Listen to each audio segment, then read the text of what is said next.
Es que aquí nos consumimos el café más malo que produce Colombia. Es más, mucho del café colombiano es importado de Brasil y de Ecuador y de Perú, y las malas calidades. Y el consumidor que pruebe un café fresco ya no va a ser capaz de tomarse un café viejo nunca en la vida. Pero dar ese salto es súper difícil. Nosotros sabemos que nosotros no queremos ni vamos a hacer una gran cadena de miles de tiendas como Starbucks. Nuestro producto y el tipo de experiencia que nosotros queremos crear no lo permite. ¿Cómo lograr posicionar un café tan diferente, un producto tan diferente y acostumbrar a las personas a tomar buen café? La percepción del cliente es nuestra realidad. O sea, si el cliente está teniendo una percepción negativa, no es culpa del cliente. Vos tenés que estar pensando en por qué ese cliente tuvo esa perspectiva negativa. Y si el cliente simplemente está teniendo un mal día, es tu responsabilidad tratar de cambiar esa dinámica y darle un espacio de alegría y tranquilidad. Si yo te preguntara cómo crear experiencias memorables al estilo Pergamino para que cualquier emprendedor o empresario de cualquier industria pudiera utilizarlo, ¿qué me dirías? Tomarnos las cosas en serio, pero no tan en serio. Perder la paz mental y lo que trae la paz mental de capacidad de ejecución, de capacidad de pensamiento, etcétera, es muy riesgoso. Entonces vos tenés que llegar a un punto donde vos decís, yo soy responsable, pero llega un punto donde me importa un forro y me toque desconectar emocionalmente de problemas que probablemente en un año no me acordaré que lo tuve.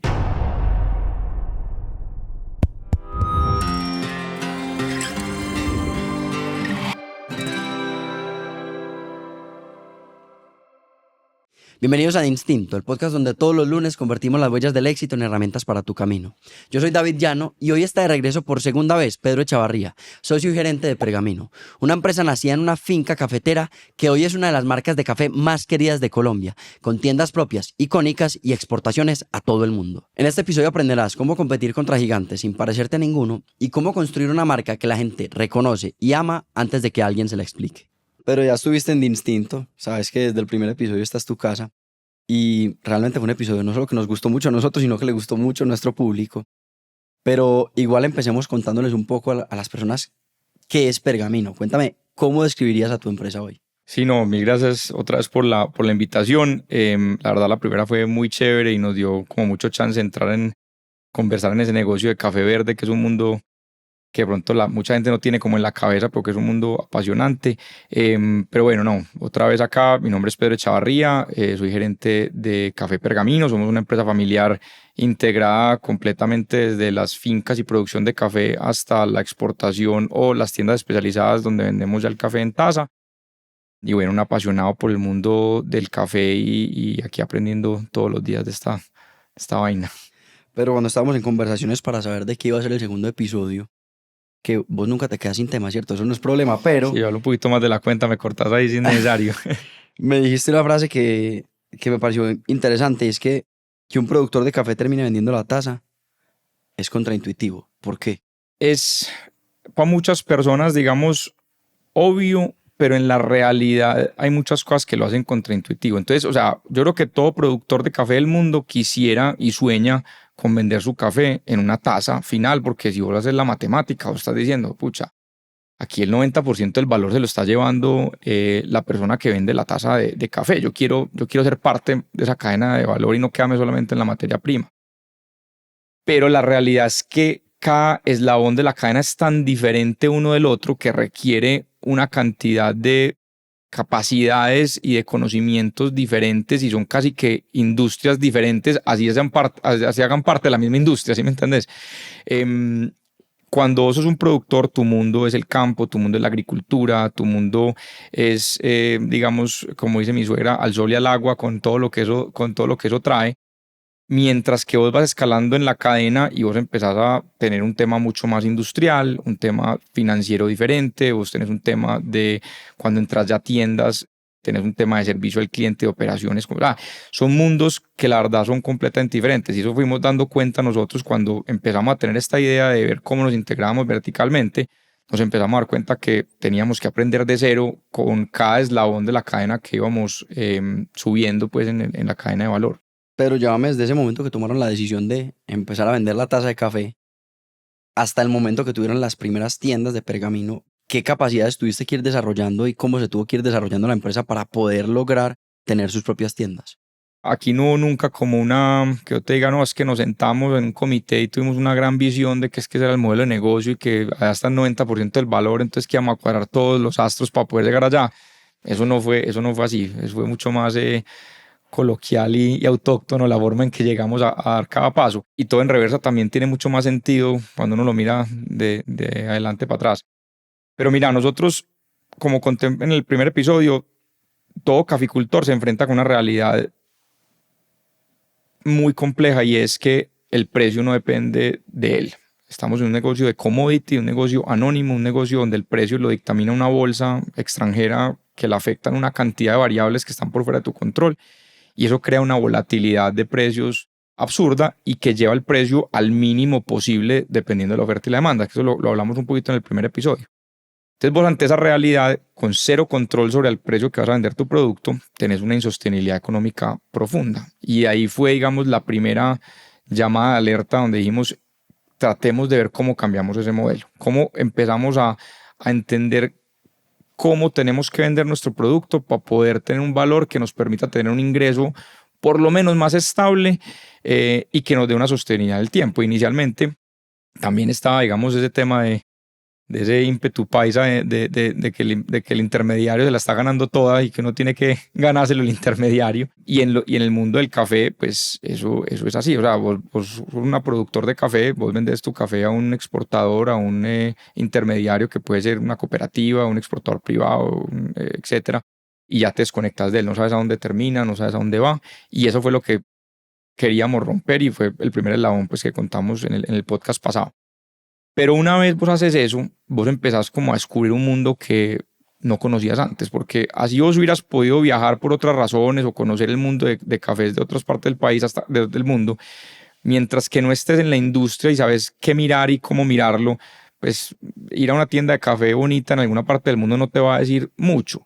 Pero cuando entras en la industria, empiezas a entender bien cómo ese mundo estaba cambiando en ese momento y todavía sigue cambiando, pero nosotros estamos hablando del 2010 cuando cuando todavía, digamos, el mundo de cafés de retail, de tiendas de cafés y de marcas de café lo dominaba lo que llamamos la segunda ola del café, que son los Starbucks del mundo, pues por decirlo así. Y empezamos a ver toda esta cantidad de tiendas y de tostadores independientes que estaban logrando abrir mercados de una forma que para nosotros era sorprendente. Cuando nosotros empezamos a viajar en el mundo del café y a ferias, etcétera, pues uno bien montañero dice, no, pues el que maneja aquí la parada son los Starbucks y son los Nestlés y los tostadores grandes corporativos a nivel mundial que pues vienen liderando el mercado. Pero nos dimos cuenta que hay una cantidad de tostadores artesanales que miraban el mundo de una forma diferente, miraban el mundo del café de una forma diferente y ahí vimos una oportunidad muy chévere pues para el negocio de café verde, pero también se nos prendió un poquito como dicen por ahí, el bombillo de, hombre, estamos exportando este café a tostadores por todo el mundo. Ellos están haciendo cosas maravillosas con él y ofreciendo experiencias increíbles a sus clientes. Esto podría ser en Colombia, en Medellín también igual. O sea, así tengamos economías muy diferentes y tipos de consumo muy diferentes, pues es un cliché, pero es un cliché porque es verdad, es que aquí nos consumimos el café más malo que produce Colombia. Es más, mucho del café colombiano es importado de Brasil y de Ecuador y de Perú y de las malas calidades. Y en ese momento apenas empezaba como a deslumbrarse una oportunidad de consumo de mejor calidad. Entonces empezamos a atar como cabos y a decir, bueno, estamos viendo este mercado afuera cómo funciona, estamos viendo cómo una tienda independiente en Portland, en ese momento me acuerdo que trabajamos con un cliente que se llama Stomptown, que vendía mucho más grande de lo que era en ese momento, y tenía pues una fila que le daba la vuelta a la cuadra y rodeado de Starbucks vacíos. Entonces uno decía, ¿qué está pasando acá? Entonces empezamos a entender bien eso y a decir, bueno, ¿qué podemos transmitir y traducir eso a nuestro país y a nuestra ciudad y a nuestra comunidad? Y también, pues, era un tema como de aprender de qué están haciendo nuestros clientes para podernos relacionar mejor con ellos, porque si nosotros le vendíamos a los tostadores artesanales en Estados Unidos y ellos venían a visitarnos o de cualquier parte del mundo, ellos venían a visitarnos y aunque uno pues hablara inglés y uno se comunicara con ellos y uno viera que era pues que estábamos haciendo negocios de forma seria y ordenada, uno seguía siendo un proveedor de café de Colombia que sabía de producción y sabía de café, pero no sabía del mundo de ellos. Entonces, para nosotros la primera tienda también arrancó como una idea de poder mostrarles a nuestros clientes afuera que nosotros podíamos hacer lo que ellos hacían a la misma calidad en barismo, en servicio, en tostión, digamos, en el 360 del mundo de cafés especiales. Y así fue que surgió la primera idea. Bueno, y teníamos las oficinas viejas de nosotros, que eran una propiedad de la familia hace muchos años, teníamos un local vacío y en la familia dijimos, bueno, se llama montar una tiendita de café, pues ahí tenemos el local para montarlo y ahí montamos Vía Primavera en el 2013. Ese referente que ustedes vieron en Portland se llama Stumptown. Sí, digamos, Stockton es uno de muchos. Portland es una ciudad maravillosa que el que le gusta el mundo de la gastronomía o la comida y las bebidas, etcétera, algún día tiene que ir porque es increíble la cultura gastronómica de Portland y la cantidad de cosas. O sea, hay un sticker que tiene muchos carros de Portland que dice Keep Portland Weird, o sea, mantén a Portland raro, porque son muy independientes en su forma de pensar. Entonces, muchas de las, digamos, de las contratendencias han salido de ciudades como Portland que piensan diferente y que dicen, hey, si el mundo va por acá, venga, yo ensayo alguna cosa diferente. Entonces, Stockton es uno, pero pues hay varios en ese mundo del Pacific Northwest, pues que piensan así, pues. De esos cafés independientes que ustedes vieron como referentes para lo que ustedes querían crear en Pergamino, vos dijiste que cuando ustedes los visitaban estaban muy principiantes y no sabían qué mirar y cómo mirarlo. Hoy, después de tanto tiempo y después de tantos años de experiencia, qué mirar y cómo mirarlo. Una de las partes como más bacanas de estos últimos años del crecimiento de nosotros en Pergamino y la forma que hemos hecho las cosas es también que ya la mirada es de ambos lados. Entonces ya no solamente nosotros viajamos a seguir aprendiendo de nuestros clientes porque seguimos aprendiendo un montón, sino que muchos de ellos ya viajan a donde nosotros a ver también cómo estamos operando y compartir conocimiento entre pares. O sea, ya somos verdaderamente pares de muchos de nuestros clientes y eso es súper chévere. Pero sí, al principio uno cuando visitaba lo que primero miraba era un poquito temas estéticos, ¿cierto? Temas de cómo eran montadas las tiendas, de cómo se diferenciaban estética. Para mí, creo que es por ser esposo de una arquitecta y hermano de un artista, pero la parte estética para mí siempre ha sido importante en el desarrollo de marca, en el desarrollo de los locales, etcétera. Entonces, desde el primer día en esos viajes, para mí esa parte era súper importante. Pero la más importante, inclusive por encima de eso, era en verdad qué experiencia estaban brindando diferente, porque así la calidad del café fuera diferente entre las grandes cadenas y estas cadenas artesanales, lo que más se marcaba era la experiencia. Yo me acuerdo todavía, no se me va a olvidar, inclusive me acuerdo del nombre de la persona que me atendió, que se llamaba Jennifer, y era una barista. Pues el hecho de que tuviera pelo azul, pues una re hipster de Portland ayuda un poquito a que fuera más memorable y acordar a uno. Pero fui a una tienda que tenía Stockton que se llamaba The Annex, que era una tienda donde no era una tienda tradicional, sino que era una tienda donde vos llegaban y tenías cafés de todo el mundo y vos podías pedir, como si fueras a un lugar de helados que te dejan probar un poquito de los helados. Pero vos llegabas y podías pedir que te prepararan cualquier café del mundo en cualquier método de preparación y la idea era que pues vos probabas y te llevabas tu bolsa de café para la casa. Y claramente todo el mundo llegaba a probar y se llevaba 2, 3, 4 bolsas de café recién tostado fresco. Pero más allá de la experiencia de diseño de usuario, era la experiencia de la atención de esta persona. O sea, esta persona era impresionante en su conocimiento, en cómo lo transmitía y la pasión que transmitía del producto.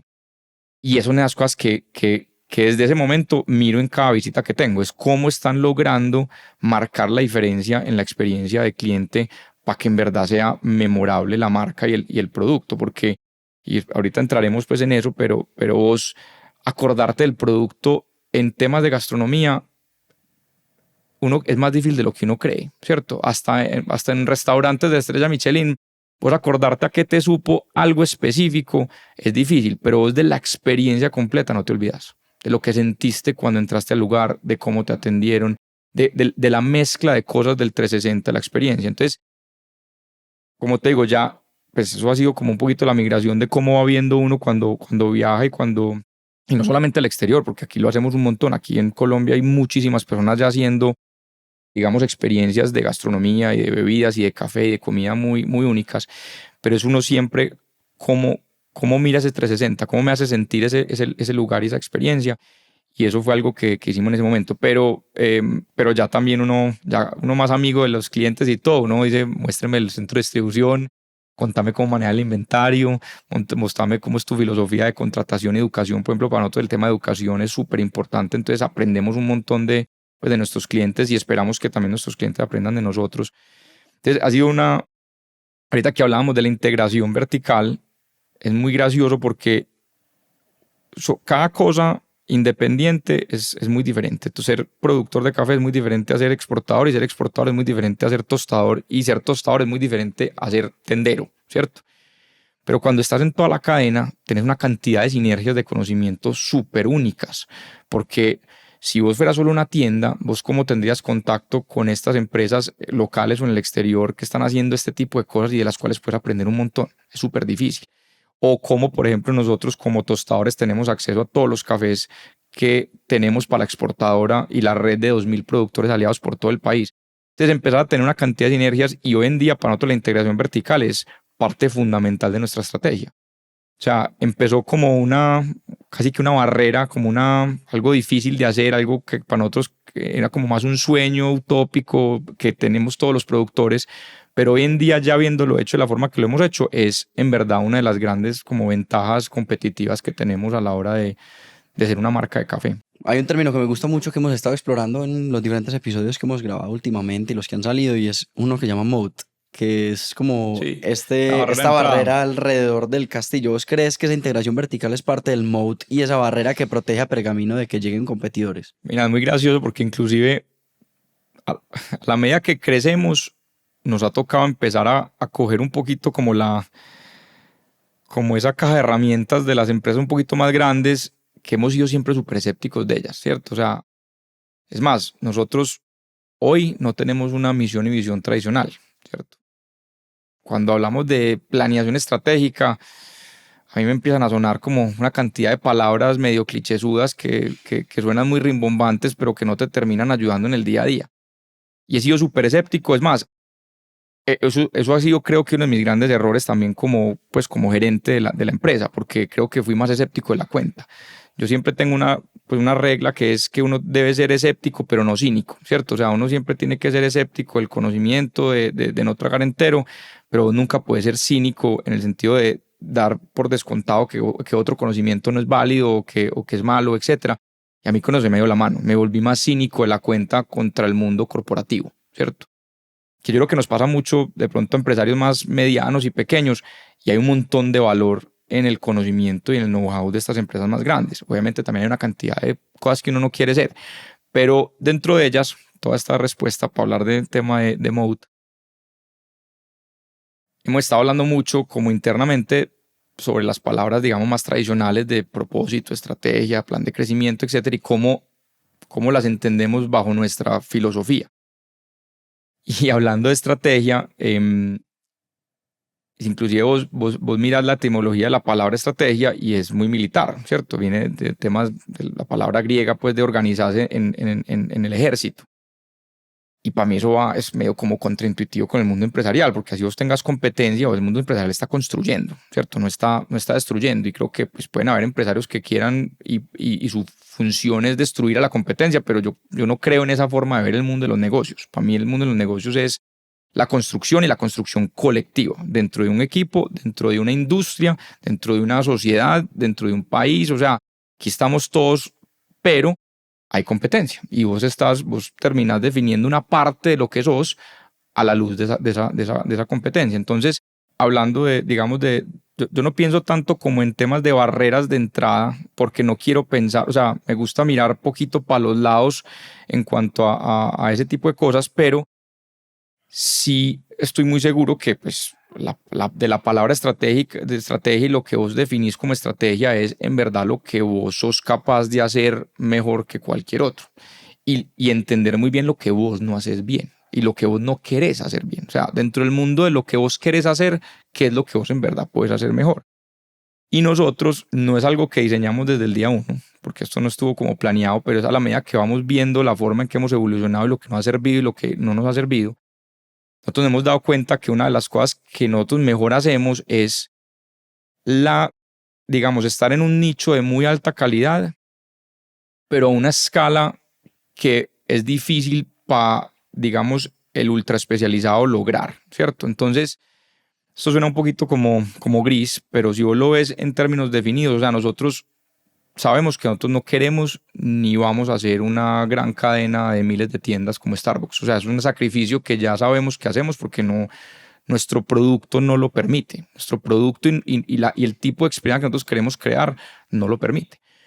Pero al mismo tiempo, nosotros ya sabemos que nosotros no queremos ser una sola tienda especializada, ultra sofisticada, en el sentido de lo como puede ser el equivalente de una estrella, de un restaurante estrella Michelin en tiendas de café, porque no, eso no tiene el impacto que nosotros queremos tener. Y ahí hablamos de propósito. Entonces, el propósito para nosotros es conectar el campo y la ciudad a través de los cafés especiales para generar sostenibilidad en el campo y experiencias extraordinarias en nuestros clientes. Y eso, para poderlo lograr, necesitamos escala. De pronto no la escala de Starbucks, ni de Nestlé, ni de ninguno de los jugadores más grandes, pero necesitamos la escala mayor a algo súper especializado. Entonces, es en ese mundo donde vos decís, yo puedo hacer cosas mucho mejor de las que la puede hacer alguien muy pequeño y puedo hacer cosas mucho mejor de las que la hace muy grande, pero hay cosas que yo no soy capaz de hacer. Yo no soy capaz de escalar al nivel de lo que escala Starbucks o una cadena franquiciada, por ejemplo. Nosotros como equipo no vamos a poder crecer nunca a ese ritmo, ni nos interesa crecer. Pero al mismo tiempo operamos a un nivel, digamos, de complejidad y de capacidad mucho mayor del que puede operar, digamos, una tienda independiente pequeña. Entonces, cuando hablas de, digamos, de moat, pues, o de barrera, pues en cierta forma podría decirte que esa es una barrera, ¿cierto? Uno lograr encontrar ese punto dulce entre una calidad extraordinaria, pero una capacidad de impacto suficientemente alta para poder tener el reconocimiento de marca, la estandarización, la recurrencia, a la larga para vos poderte volver. Nosotros estamos en un negocio de rutina. El negocio de nosotros de café, tanto desde la bolsa como desde la bebida o cualquier cosa alrededor, es un negocio de rutina. O sea, nosotros necesitamos y queremos, y es un círculo vicioso de que las personas, un círculo virtuoso, que las personas, digamos, recurrentemente vayan a nuestras tiendas, consuman el café todos los días. Y para vos poder lograr eso, necesitas una escala, digamos, de capacidad y de presencia en el consumidor.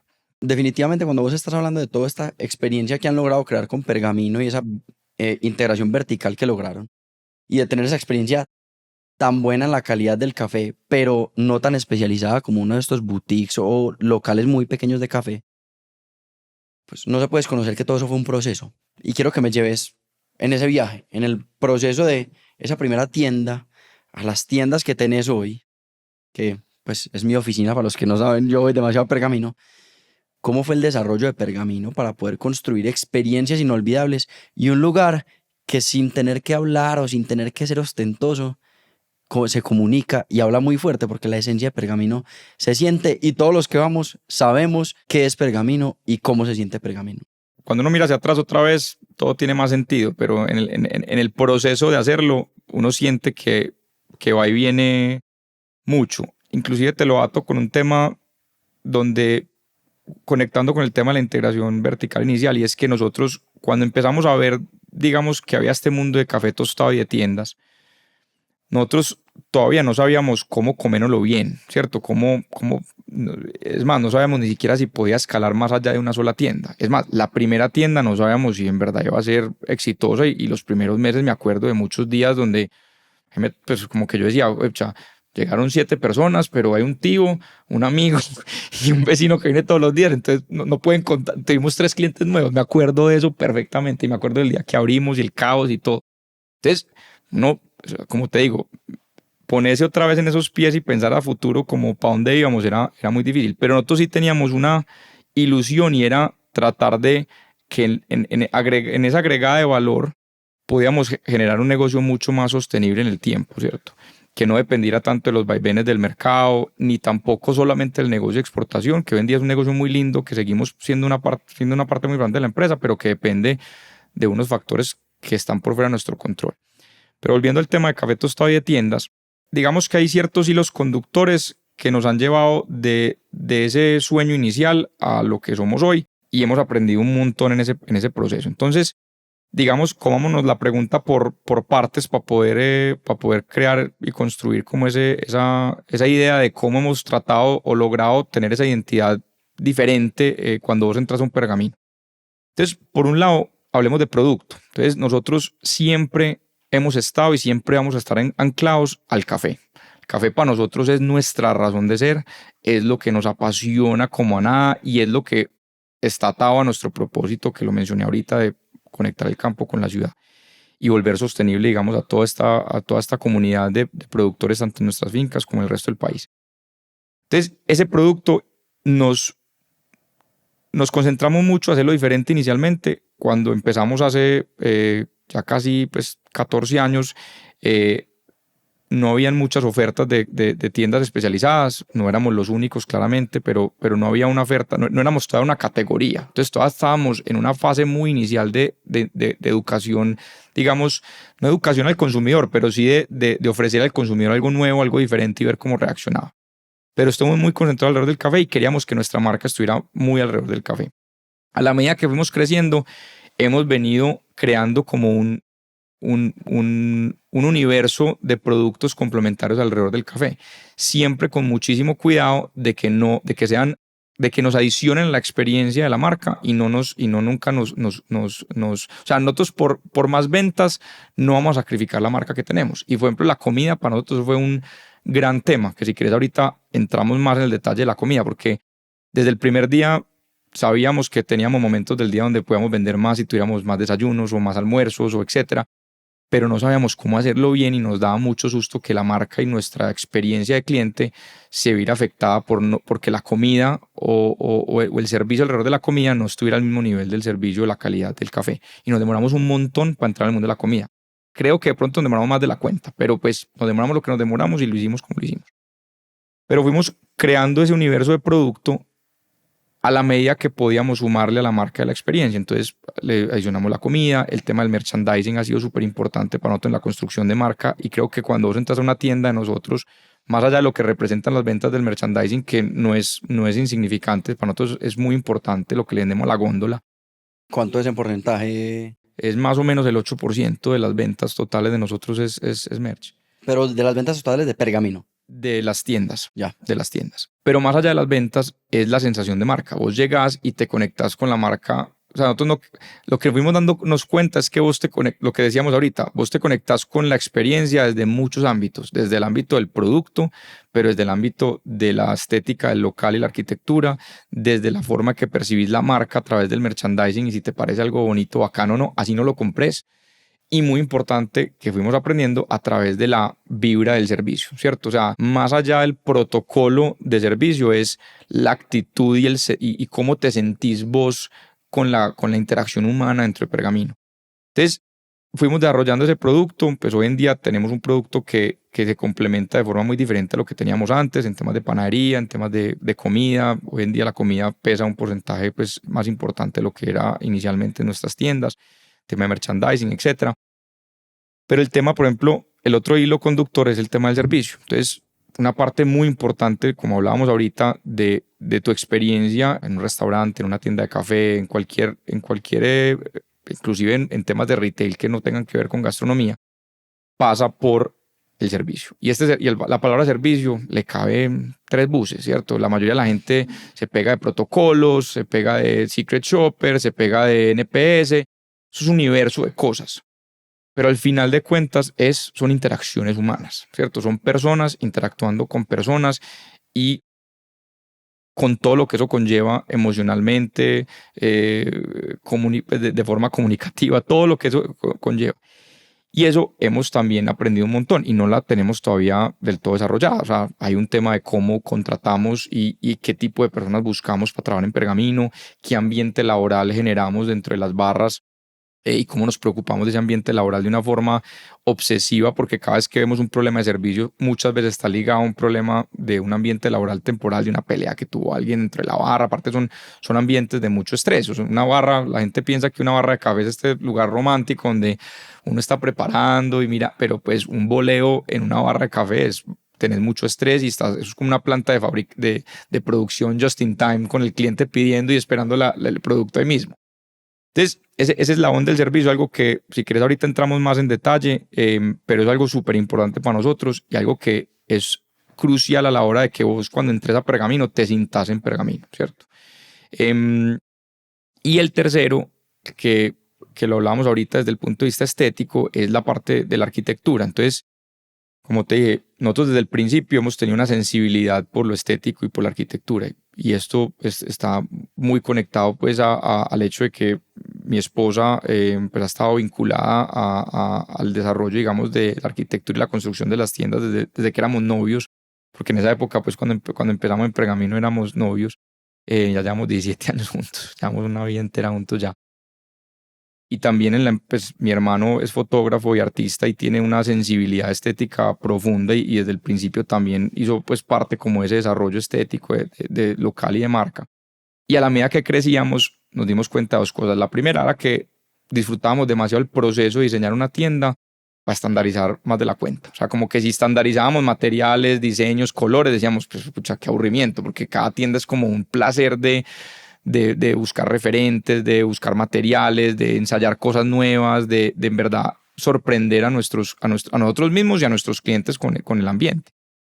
Y por otro lado, nos dimos cuenta que a la medida que crecíamos, nosotros, otra vez hablando de este tema del ambidiestro en cuanto al tamaño, pero a la calidad, es que nosotros queremos todo lo bueno de una cadena sin lo malo, ¿cierto? Lo bueno de una cadena, ¿qué es? Vos sabes qué esperás, ¿cierto? Hay una estandarización de producto donde vos decís, a mí me atienden con unos estándares. Si vos vas, no sé, ni siquiera hablemos de gastronomía, vos vas a un Marriott y vos sabes que los estándares de servicio de un hotel como Marriott son X, ¿cierto? O vas a una cadena de restaurantes y sabes cuál es. Y eso es algo que te beneficia a vos como consumidor. Lo malo es que no te sorprende. No te genera experiencias que en verdad sean memorables porque pues un Marriott acá, un Marriott en Miami, un Marriott en Bogotá termina siendo más o menos lo mismo. Nosotros sí queremos que tengamos ese impacto. Nosotros no queremos que nos vean como esta cadena donde todo es igual y donde todos terminamos siendo robots. El servicio es una parte importante, pero la estética y la arquitectura es fundamental en eso. Y nosotros hemos ido desarrollando, digamos, lo bueno de la estandarización en los diseños. O sea, las barras de nosotros cada vez están más diseñadas. Obviamente tenemos que cumplir con BPM, tenemos que cumplir con flujos, con operatos, o sea, con una cantidad de cosas que no podemos estar inventándonos la rueda cada vez que diseñamos. Aunque con cada tienda decimos, pucha, otra vez volvimos a cometer un error de distribución o de flujo, lo que sea. Pero queremos que cada tienda vos llegás y digas, pucha, o sea, no, como que me esperaba algo bacano de Pergamino, pero esto me marcó y me acuerdo ya de, no sé, fui a la barra, fui a Distrito Vera y me impactó la barra verde y el acero inoxidable, me parece que, o sea, y eso es memorable. O vas a Wake y sentís que, no sé, que la mezcla de las góndolas con la tostada, que cada tienda tenga algo que te impacte y te haga la diferencia. Entonces, para responderte esto de una forma muy larga, pero nosotros lo que hemos tratado de construir para que Pergamino se sienta diferente cuando vos llegás es esos tres canales principalmente. El canal de producto y cómo hemos diseñado un producto muy atado en el café, pero complementario alrededor bajo los mismos estándares de calidad y excepcionalismo. El canal del servicio y cómo logramos esa cercanía con el cliente, que como te digo, ahí lo resumí mucho, pero si quieres ahorita hablamos más de eso porque es súper importante.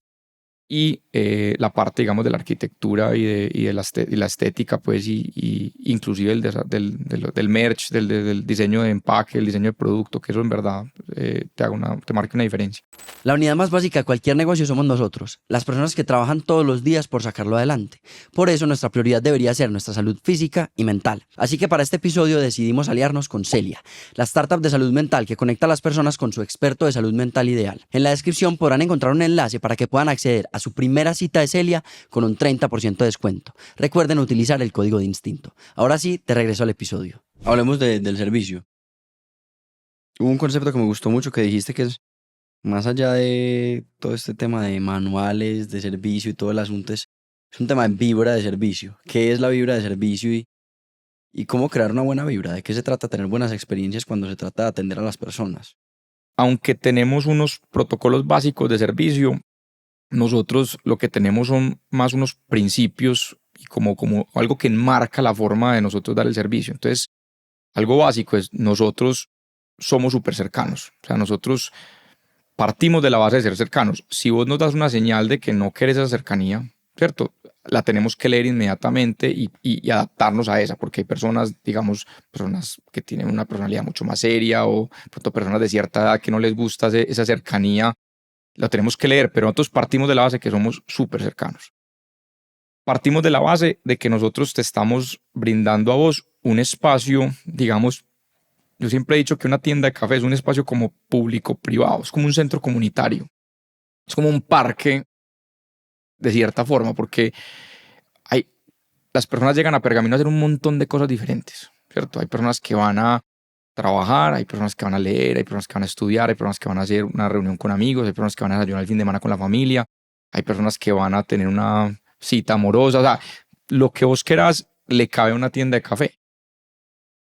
Entonces la comunidad entera se vive alrededor de eso, porque vos tenés una cantidad de personas haciendo cosas diferentes y vos tenés que presentar un ambiente donde tengas la flexibilidad para que todo eso funcione súper bien. Entonces esa cercanía es súper importante. Es muy charro porque pues una de las premisas de servicio es que el cliente siempre tiene la razón, pero eso se vuelve un cliché que no tiene como carne, ¿cierto? Para nosotros eso tiene que tener un montón de carne, o sea, porque primero, para nosotros cualquier experiencia negativa es un momento de aprendizaje, ¿cierto? Si nosotros, hay una frase que la escuché del mundo de gastronomía, pero me parece muy real y es que la percepción del cliente es nuestra realidad. Vos no puedes luchar contra o sea, si el cliente está teniendo una percepción negativa, no es culpa del cliente. Vos tenés que estar pensando en por qué ese cliente tuvo esa perspectiva negativa.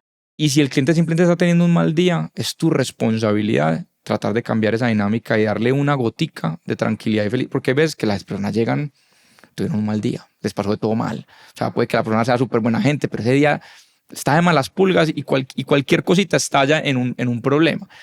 Nosotros tenemos la responsabilidad de bajarla, ¿cierto? De tratar de tranquilizarle y tratar de brindarle a ese cliente un espacio de alegría y tranquilidad. Entonces, cuando te digo que el cliente tiene la razón, es que el cliente, o sea, nosotros siempre solucionamos a favor del cliente. Entonces, siempre solucionamos a favor del cliente. Ya sea por una devolución del dinero o ya sea por cambiar el producto, o sea, cualquier cosa nosotros solucionamos a favor del cliente y eso es algo que cuando no pasa suena una alerta gigante de nuestra cultura de por qué alguien de nuestro equipo no solucionó a favor del cliente y que se escale a ver si de pronto tiene una razón válida porque no sé, o sea, definitivamente pues la solicitud era imposible de dar, ¿cierto? Y a la medida que vos estandarizás hay ciertas cosas que se vuelven más difíciles porque vos tenés unos estándares me acuerdo de un caso que teníamos en Vía Primavera con una época que recibíamos mucho turista israelita y ellos tienen un temperamento muy fuerte y llegaban a cambiarnos todos los platos. Entonces pedían una mezcla de una cantidad de cosas y en ese momento lo permitíamos más. Hoy en día no lo podemos hacer porque hay temas de inventario que se nos descuadran, temas de producción que se nos enredan. Pero la forma de cómo comunicarle al cliente que no le podés dar ese ultra gusto también importa un montón. Entonces, bueno, aquí hay como muchos eslabones en los que me puedo como perder y profundizar, pero los principios y la vibra son más importantes que los protocolos. Esas reglas, si vos tratas de protocolizar todo, va a ser súper difícil. Y aquí vamos a entrar en la palabra, digamos, clave que también le caben tres buzos y esa es la palabra cultura. O sea, el servicio es una cultura, no es un protocolo. En estos días estaba escuchando un podcast, que es mi favorito, ¿vos sabes cuál es? Diary of a CEO, Sí. de Stephen Bartlett.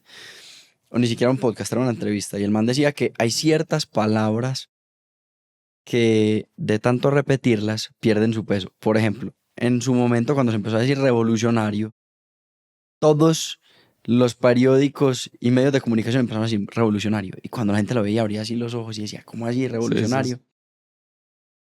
En el mundo de los negocios, cultura se repite y se repite y se repite.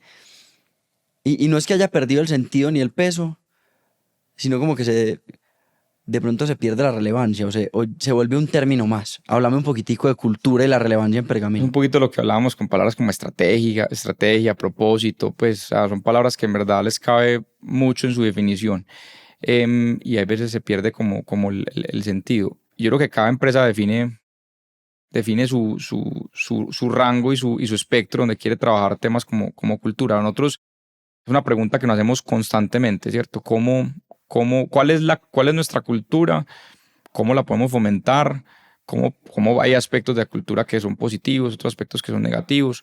Y cómo la promovemos en los aspectos que queremos. Pero a la larga hay una cosa muy curiosa y es la cultura termina siendo, y eso es parte como de lo que uno aprende siendo papá después de un niño de 3 años, que definitivamente todo es ejemplo, ¿cierto? O sea, todo es ejemplo y todo es experiencia. Y las culturas son muy difíciles de vos poner absolutamente todo lo de la cultura en papel y regala por todo lado y insistirla por todo lado y pensar que solamente así se va a lograr. Yo creo que una de las cosas que más nos ha ayudado a nosotros a generar cultura específicamente dentro del tema de tiendas, y cuando hablo de cultura hablo de la forma de nosotros, como ese marco, podemos llamarlo casi que como moral o ese marco como estructura mental de cómo tomamos nosotros decisiones, ¿cierto?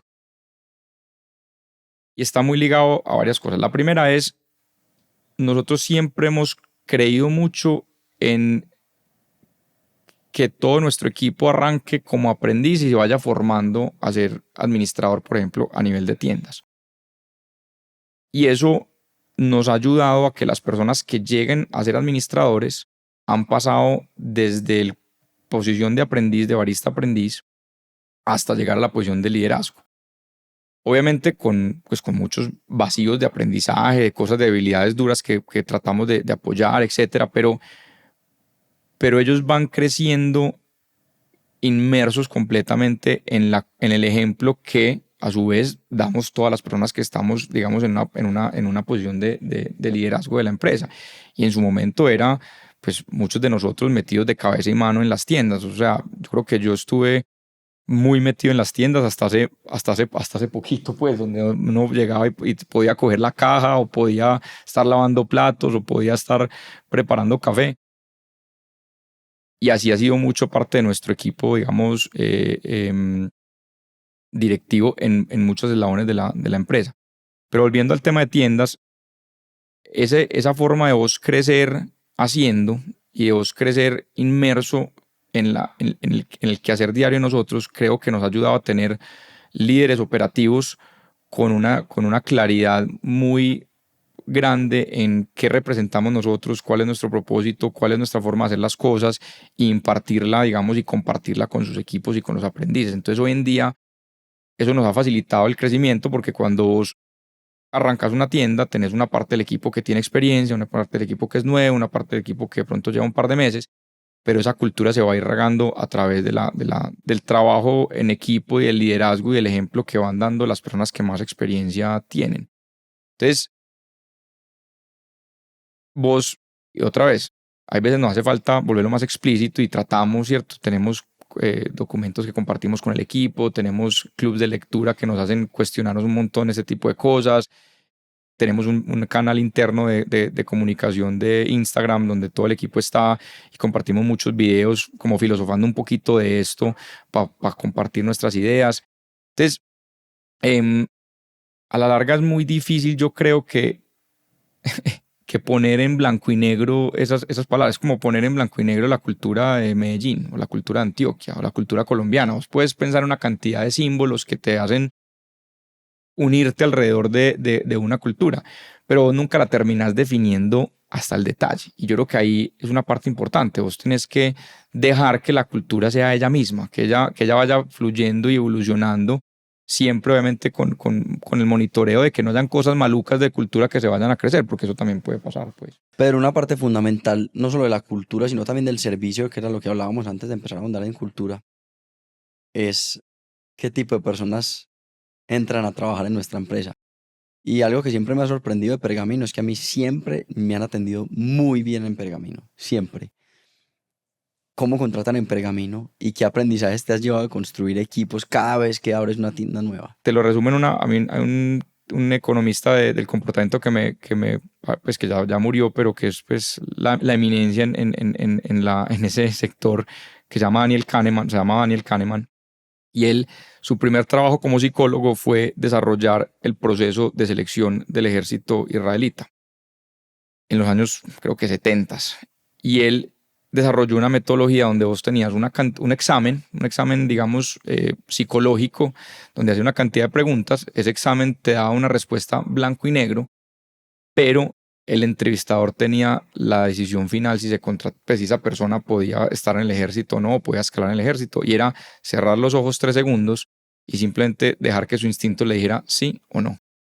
Y él cuenta en el libro de Think Fast, Think Slow, que es muy bacano, que 40 o 50 años después volvió al ejército israelita a hacer alguna consultoría y todavía ese sistema estaba funcionando. Yo sé que el ejército israelita hoy en día no está muy de moda, pues entonces no me vayan a cancelar por poner ese ejemplo de contratación.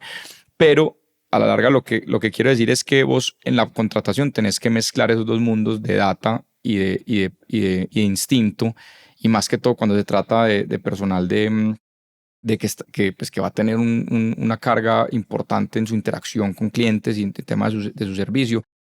Y hay otra cosa que hemos aprendido mucho, es que somos ya mucho más estrictos con el periodo de prueba.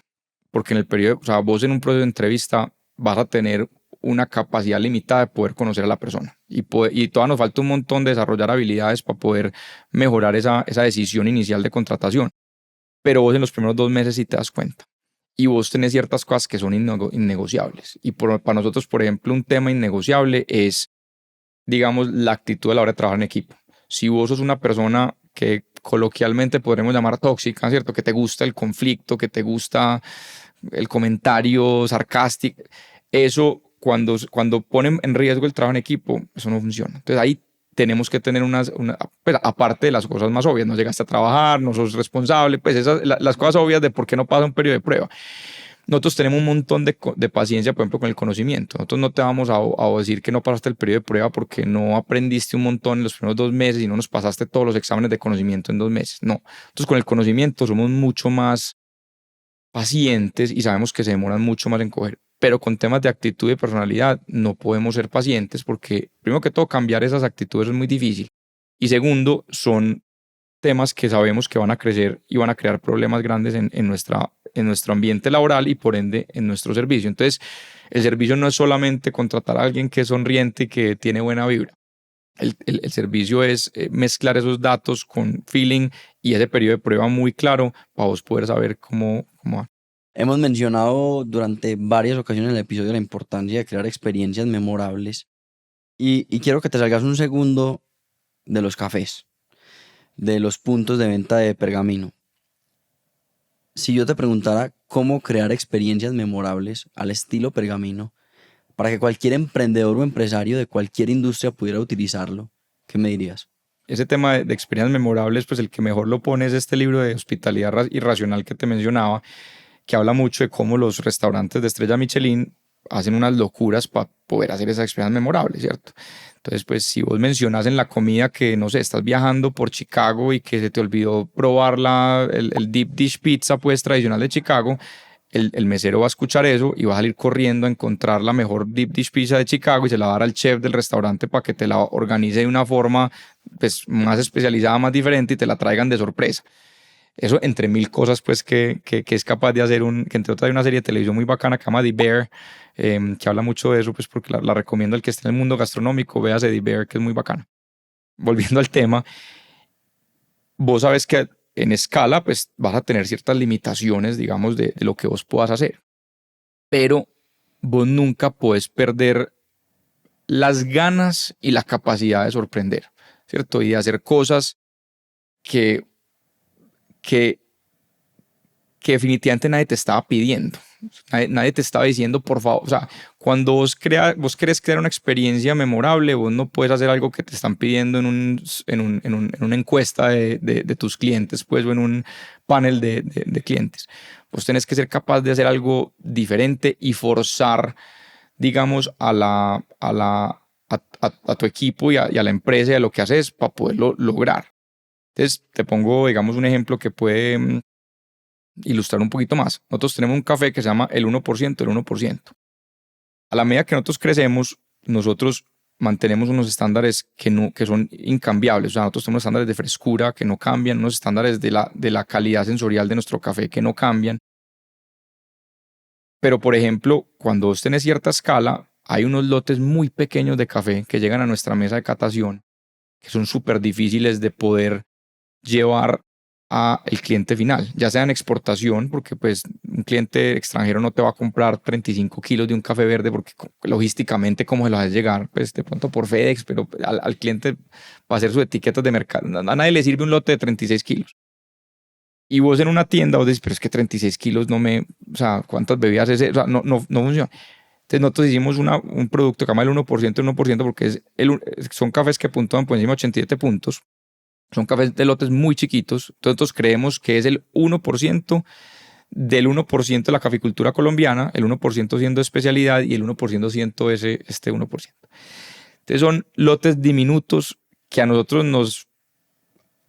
nos dificulta un montón cómo tostarlos, cómo hacer todo para poderte llevar a vos una experiencia de un café que no te, o sea, son unos lotes que vos no vas a poder encontrar en ningún lado.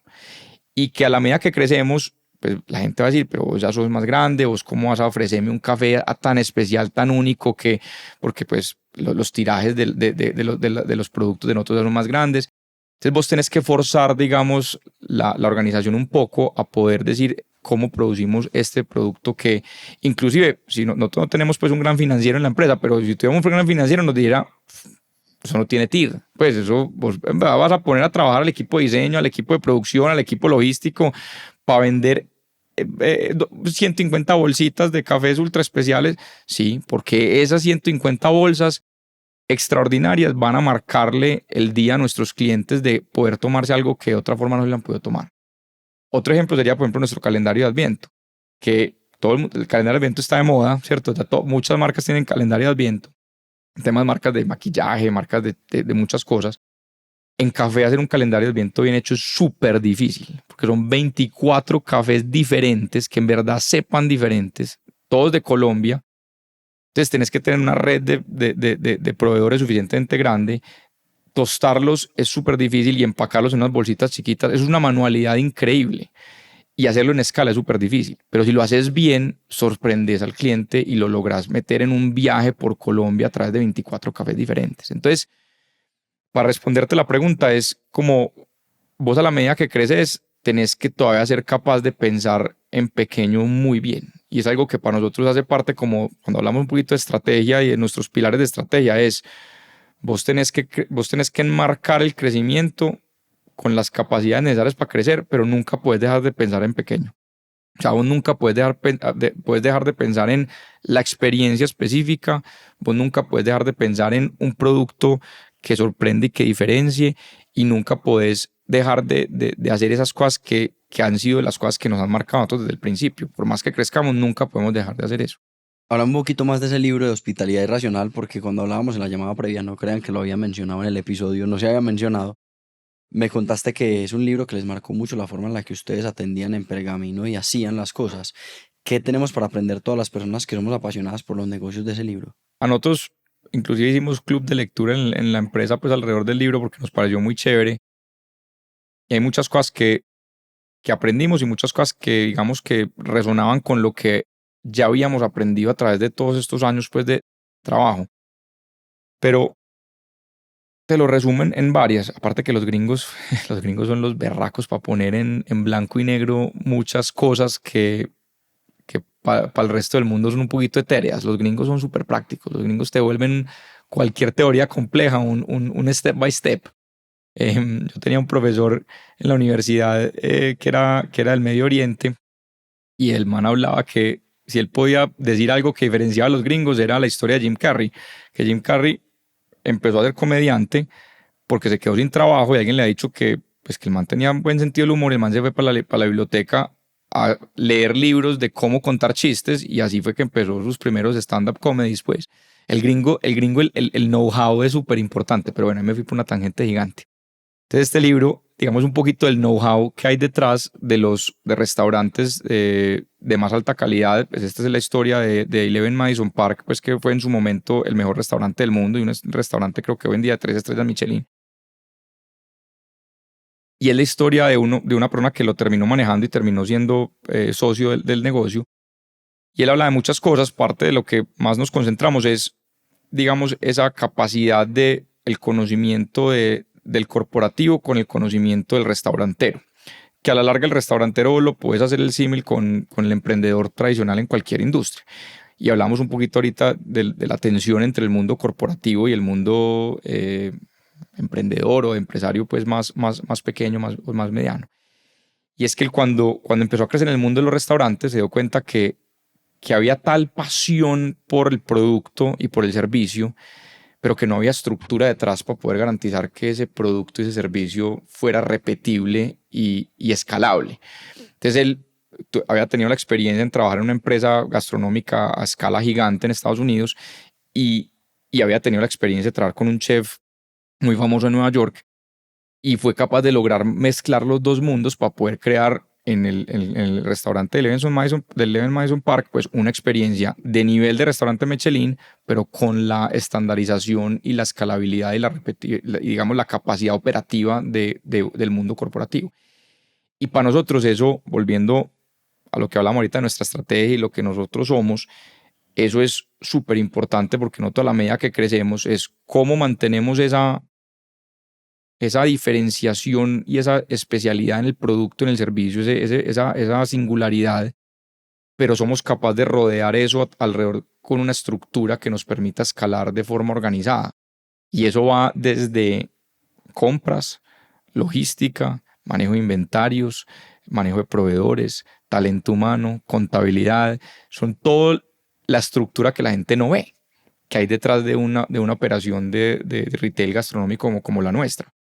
Y si vos no lográs hacer todo eso muy bien, costeos, por ejemplo, control de costos, de inventarios, etc. Entonces, si vos no logras hacer eso, vos puedes tener un producto increíble, pero no es sostenible. No va a lograr perdurar en el tiempo si no lo logras rodear con esa estructura y con esas bases de lo que nosotros muchas veces pensamos que es el mundo más corporativo. Y para nosotros en Pergamino eso ha sido un foco muy grande en los últimos años. Yo diría que los últimos 5 años desde pandemia eso ha sido un foco súper importante. Para nosotros, el año pasado tuvimos un hito importante en eso, fue la finalización de nuestro centro de distribución y operaciones. Entonces hoy en día tenemos una bodega donde tenemos la producción, la tostión de café, el centro de producción de comida, el centro de distribución y las oficinas y nuestra academia Pergamino, que es donde hacemos toda la educación de baristas.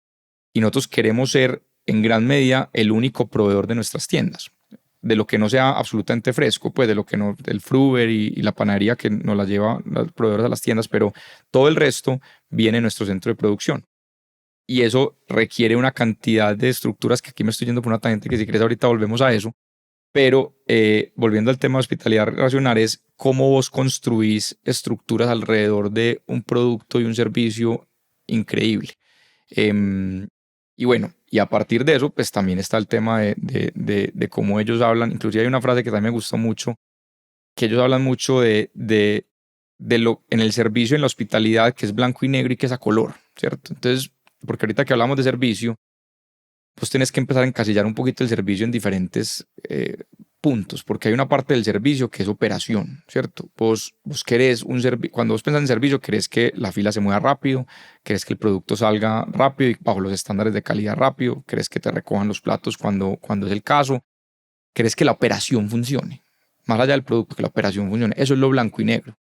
Y eso tiene una cantidad de connotaciones detrás de barra, tus flujos detrás de barra, tus premisas de tiempos a la hora de entregar un producto, tu capacidad de cocina y cómo la dimensionas con la capacidad que tenés de puestos de servicio pues en la tienda, de comensales. Pero tenés una parte de color y la parte de color es la interacción humana. Es pues en un restaurante, en un restaurante estrella Michelin está pues una complejidad muy grande, pero con nosotros puede ser una sonrisa, puede ser cómo te saludamos, puede ser cómo nos acordamos del producto que siempre te pedís, o de la forma en que te gusta el producto, o de cómo te solucionamos si a vos se te riega un poquito el café, cómo nos damos cuenta y te lo cambiamos sin que nos digas. Cómo te sorprendemos si de pronto, no sé, te llega el sándwich y vos estás trabajando y se te olvida completamente. No te estoy diciendo que siempre lo hagamos porque a veces a veces de pronto el voleo, pero para nosotros en estos días nos llegó ese caso de alguien que tenía el sándwich, pidió un sándwich de huevo, se le olvidó que se lo habían entregado porque estaba tan metido en lo que estaba haciendo en su computador y el barista se dio cuenta y le dijo, ¿quieres que te lo cambie por uno nuevo, fresco, caliente, recién hecho? Y se lo cambia. Entonces, son esas sorpresas y esas cosas humanas que vos te das cuenta y esas conexiones que haces. Entonces, volviendo al libro, él habla mucho, digamos, de esa diferencia, lo que es blanco y negro, de lo que es a color. Y bueno, y así mil otras cosas bacanas, pues que en verdad es un libro que al que esté en la industria de la gastronomía o inclusive en la industria donde tenga que ver algo de servicio y conexión humana, me parece que es súper importante, pues súper chévere, súper valioso. Ustedes lograron un hito muy grande y es que Justamente vos hablabas de que habían muchos grandes cadenas que estaban entrando a Colombia en el momento que nació Pergamino. Starbucks, ya estaba Juan Valdez. Entrar a competir con esos gigantes es bien complicado. ¿Cómo lograron posicionarse en un mercado que ya tenía alternativas de café como lo eran Starbucks y Juan Valdez? Primero, yo no lo siento como, pues nosotros nunca nos sentamos a decir qué hacen ellos y cómo lo hacemos diferente específicamente, pero cómo competimos con ellos. Yo creo que ellos tienen un modelo, claramente pues les ha funcionado y tiene una escala gigante, aunque curioso, Starbucks cada 10 años tiene como una gran crisis y siempre vuelven a lo mismo, que es volver a la base, ¿cierto? Ellos, incluso en este momento que entró el CEO de Chipotle, han venido teniendo una crisis, digamos, en la bolsa, en su acción, en métricas específicas. Es porque estas empresas tienen unas presiones a crecer tan tremendas que terminan desfigurando un poquito el modelo de lo que los hace únicos. Entonces, Starbucks, una de las cifras que más tiene que mostrar ante sus accionistas es las cifras de venta por metro cuadrado. y, y para poder crecer las ventas por metro cuadrado, por ejemplo, uno de los grandes éxitos que se volvió un problema gigante fue el app de pedidos, porque la experiencia del cliente en tienda se jodió. Cuando ellos tienen tantos pedidos por la app, donde vos llegas y ya lo que tenés es una fila de gente que pidió por el app y que está pidiendo dónde está mi pedido y buscando entre muchos pedidos para poder recogerlo, al equipo de baristas, el equipo detrás de barra, ya la persona que entra a la tienda y que no ha pedido por el app y que requiere una interacción diferente, se empieza a perder. Entonces, el éxito de Starbucks, de su crecimiento de órdenes en el app, se le volvió un problema gigante de experiencia de cliente. Y ahora están diciendo, bueno, ¿qué hacemos para no sacrificar ventas, pero para mejorar la experiencia de cliente? Entonces, bueno, volviendo a la pregunta.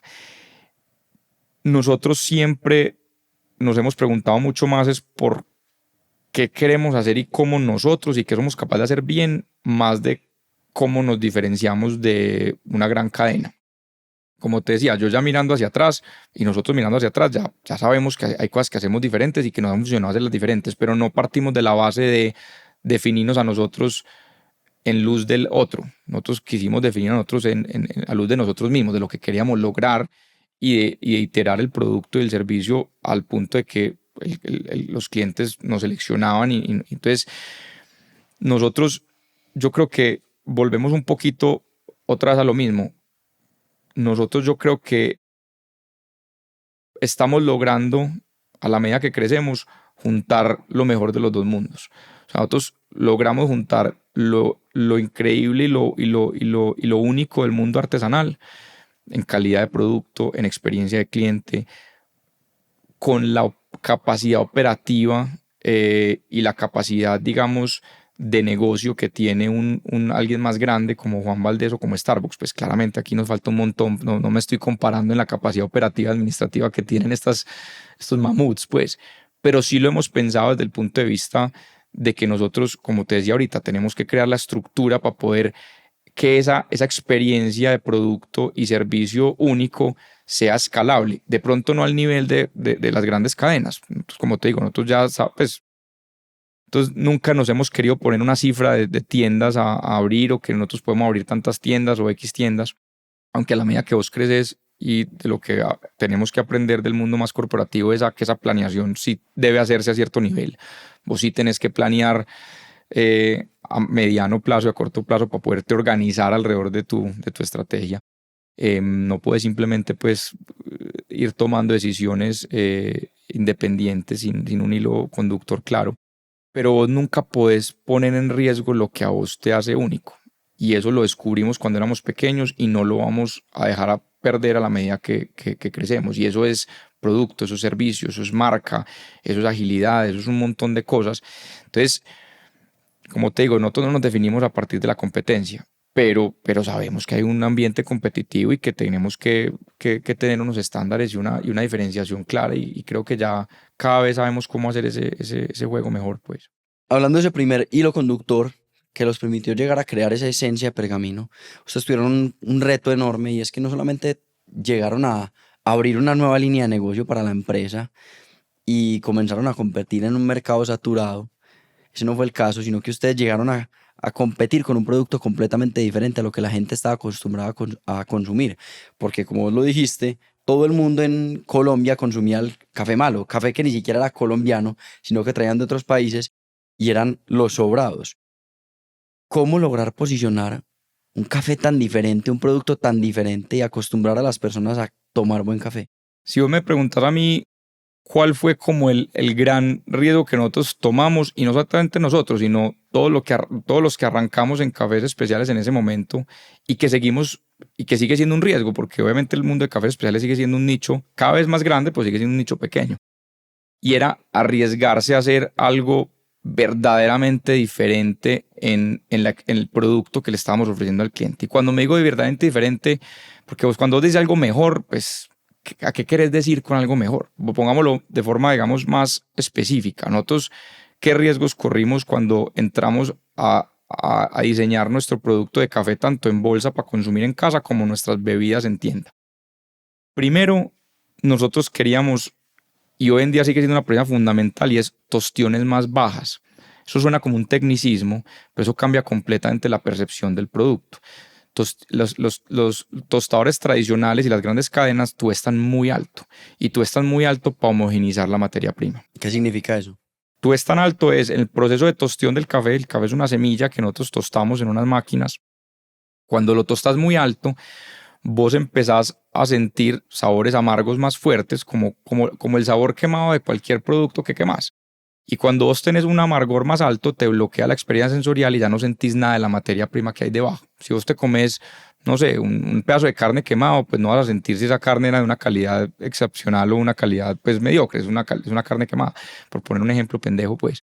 Entonces, la mayoría de los tostadores grandes tuestan muy alto para homogenizar su materia prima. Nosotros queríamos tostar más bajo precisamente para resaltar la materia prima, porque para nosotros, acuérdate, el propósito de nosotros es resaltar el café de nuestras fincas y de los productores aliados por todo el país.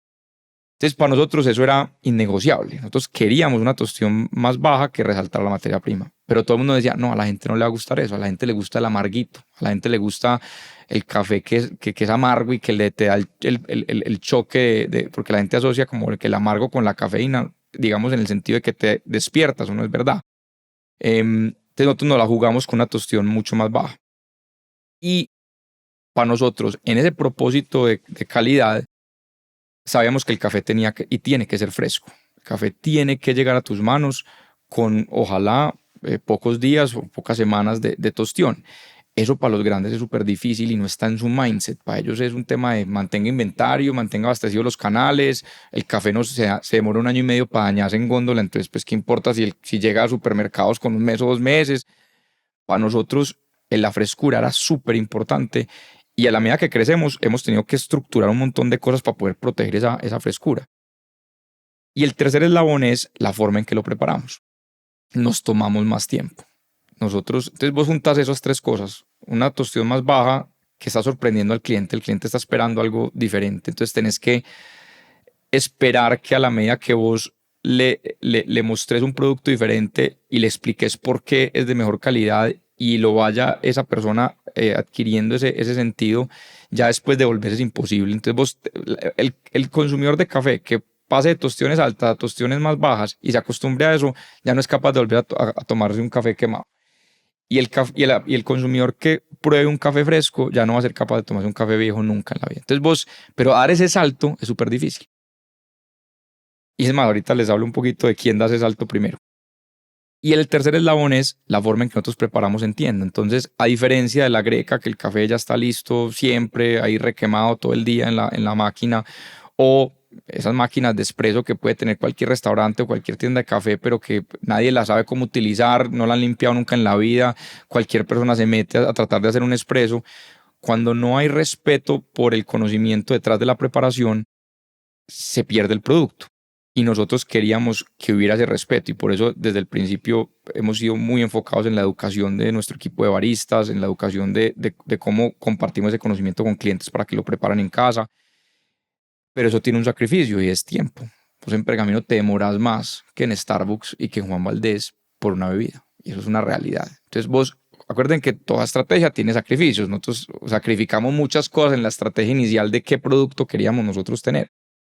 Entonces, vos juntas 3 cosas y tenés un producto diferente, pero que el cliente puede que se te emberraque al principio porque no es suficiente amargo, porque no es lo suficientemente rápido, porque es diferente a lo que se acostumbraba.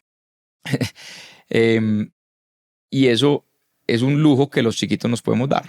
A los grandes les cuesta un montón. Porque vos a un grande decirle, gástese más tiempo preparando una bebida, él solamente piensa en unidades vendidas, tiempo, personas, nómina, tiempo del consumidor, negativo, ¿cierto? Vos no tenés nada que perder. Vos estás diseñando un producto como lo querés vos diseñar porque nadie nos lo dijo, nadie nos dijo el consumidor está esperando esto. No, teníamos algunas luces de que veíamos que en Estados Unidos y en otros países ya había funcionado, ya teníamos una luz de que había un camino ahí. Pero al principio, me acuerdo que todo el mundo me decía, no, al marrano con lo que lo criaron, a todo el mundo le gusta la tostión más alta. Y nosotros dijimos, no, para nosotros en nuestro propósito de en verdad conectar el campo y la ciudad, reconocer el trabajo del productor, ya sea nuestras fincas o de productores aliados, tenemos que llevarle a ese consumidor una experiencia única que solamente se puede producir por esta cadena de abastecimiento. Y para eso necesitábamos tostiones bajas, necesitábamos una frescura absoluta y necesitábamos unos tiempos de un conocimiento en la preparación y unos tiempos en la preparación diferentes. Y eso hoy todavía es una parte esencial de lo que somos y eso es lo que a la medida que crecemos, siempre que crecemos nos cuestionamos si pone en riesgo, digamos, en el tema de productos, si nos pone en riesgo eso. Y eso tiene una cantidad de connotaciones porque nos ha tocado hacer otros sacrificios más grandes y nos ha tocado pensar en cómo entrar, por ejemplo, en grandes superficies, que ahorita te cuento un poquito más de eso. Ha sido un reto gigante, pero manteniendo nuestros estándares de calidad y frescura. Entonces, esa diferenciación es súper importante. Y poderlo comunicar bien es también igual de importante. Y para nosotros esa es la otra gran ventaja que tenemos los pequeños y los medianos con las redes sociales. Eso está sobre contado y sobre explicado. Pero nosotros cuando arrancamos, o sea, nosotros empezamos con Instagram, cuando Instagram estaba pues, o sea, todavía eran los filtricos y no sé qué vaina. Y me acuerdo que desde el primer día las redes sociales las manejábamos de forma súper orgánica, súper humana, súper cero diseñada. Es más, nos dimos cuenta que si uno diseñaba mucho un post no tenía tanto engagement, sino que a la gente le gustaba era ver la realidad. Y hoy en día también, con todo este tema de que los videos, por ejemplo, tomaron el control de las redes sociales, todo el mundo le decía a uno, no, pues se le va a tocar empezar a bailar en TikTok pues para poder tener seguidores. Entonces dijimos, vea, nosotros no estamos en redes para poder tener seguidores, nosotros estamos en redes para poder contar lo que hacemos nosotros de la forma que lo queremos contar. Y si eso nos hace más de nicho que bailar en TikTok, no importa. Pero los videos que nosotros hacemos están diseñados es para transmitir de la forma más honesta posible y más profunda posible todo lo que hacemos. Así nos demoremos 7 minutos en vez de que el algoritmo te dice que no te puedes demorar más de, no sé, 40 o 50. Y así tengamos unos sacrificios en engagement o en cosas. Entonces, es el producto y cómo desarrollas un producto verdaderamente diferenciado, pero cómo creas todo un universo alrededor de cómo comunicas esa diferencia de la forma más honesta posible. Y eso es lo que hacemos todo el día. Nosotros no partimos de la base de la narrativa y qué vende y cuál es el mercado, sino qué tenemos y cómo comunicamos eso que tenemos. Qué tenemos en historias de productores, en lo que lo hacen verdad diferente, en las variedades, en los procesamientos, etcétera, etcétera.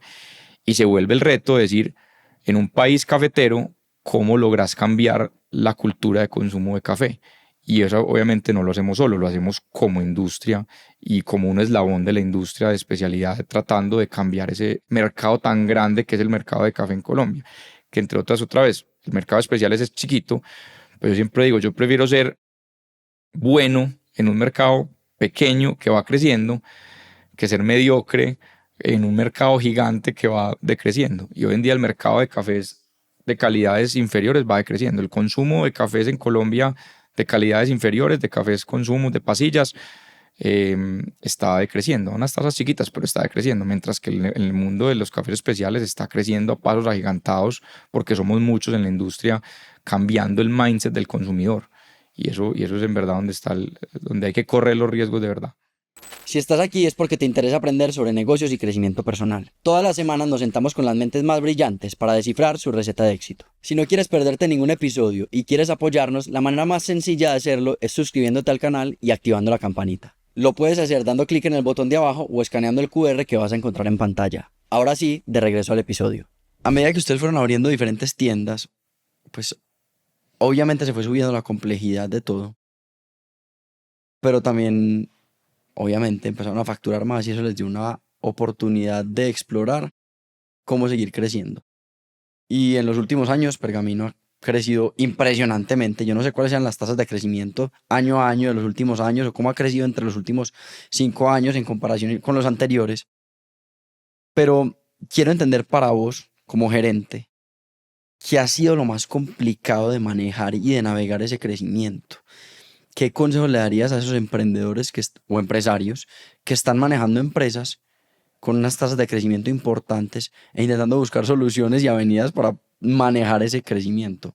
Una parte importante como de la historia de nosotros es que nosotros definitivamente en ese tema de integración vertical, y por eso te hablo tanto como de eso, como parte fundamental de nuestra historia y nuestra estrategia, es que nosotros podemos apalancar, si a la medida que nos integramos verticalmente, apalancamos uno a poder crear el otro. O sea, nosotros empezamos a exportar apalancando las fincas. En la última gran bonanza que hubo en el 2010, tuvimos una utilidad en ese negocio y lo invertimos en la exportadora. Y hemos utilizado el flujo de caja y el crecimiento que hemos tenido en la exportadora para poder hacer algo en tiendas que no hubiéramos podido hacer de pronto si no hubiéramos tenido ese negocio de exportación. Y hoy en día todavía lo seguimos haciendo. Es más, parte fundamental de toda esta integración es que nosotros hemos podido montar un equipo administrativo y operativo más rápido de lo que lo hubiera podido montar de pronto un negocio que hubiera sido solo de tiendas, porque teníamos el flujo de caja de la exportadora que nos permitía, digamos, tener unos gastos administrativos y operativos más altos a la medida que iban creciendo las tiendas, con la responsabilidad de que las tiendas tenían que pues, pagar esos operativos y administrativos tarde que temprano. Entonces eso como macro. Pero ya en tiendas, cuando, digamos, yo creo que hay varios momentos donde empezamos a decir, bueno, aquí definitivamente poder, porque al principio las tiendas las montábamos de pronto más como porque teníamos, o sea, encontramos un local que era imposible decir que no y desde el punto de vista súper romántico, pues que nos encantaba ese punto y decíamos ahí tenemos que estar, etcétera.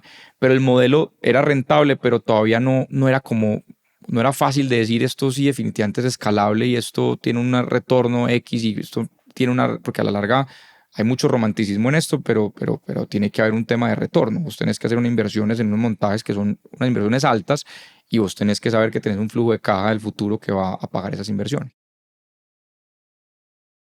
Uno de los momentos como hitos de cambio de mentalidad fue la apertura de nuestra quinta tienda, que fue San Lucas. Ahí aprendimos un montón. Primero porque fue nuestra primera tienda con comida. Entonces, eso nos llevó a entender cómo funcionaba el mundo de la comida. Teníamos que montar un centro de producción para poder tener en verdad el nivel de comida que queríamos y la estandarización que queríamos, pero también nos enseñó que podíamos ampliar el momento de consumo de nuestros clientes, ofreciéndoles productos que antes no esperaban, pero que se compaginan perfecto con el café y que antes se nos volvían un círculo virtuoso de mayor consumo de café y mayor consumo de nuestros productos core por tener comida.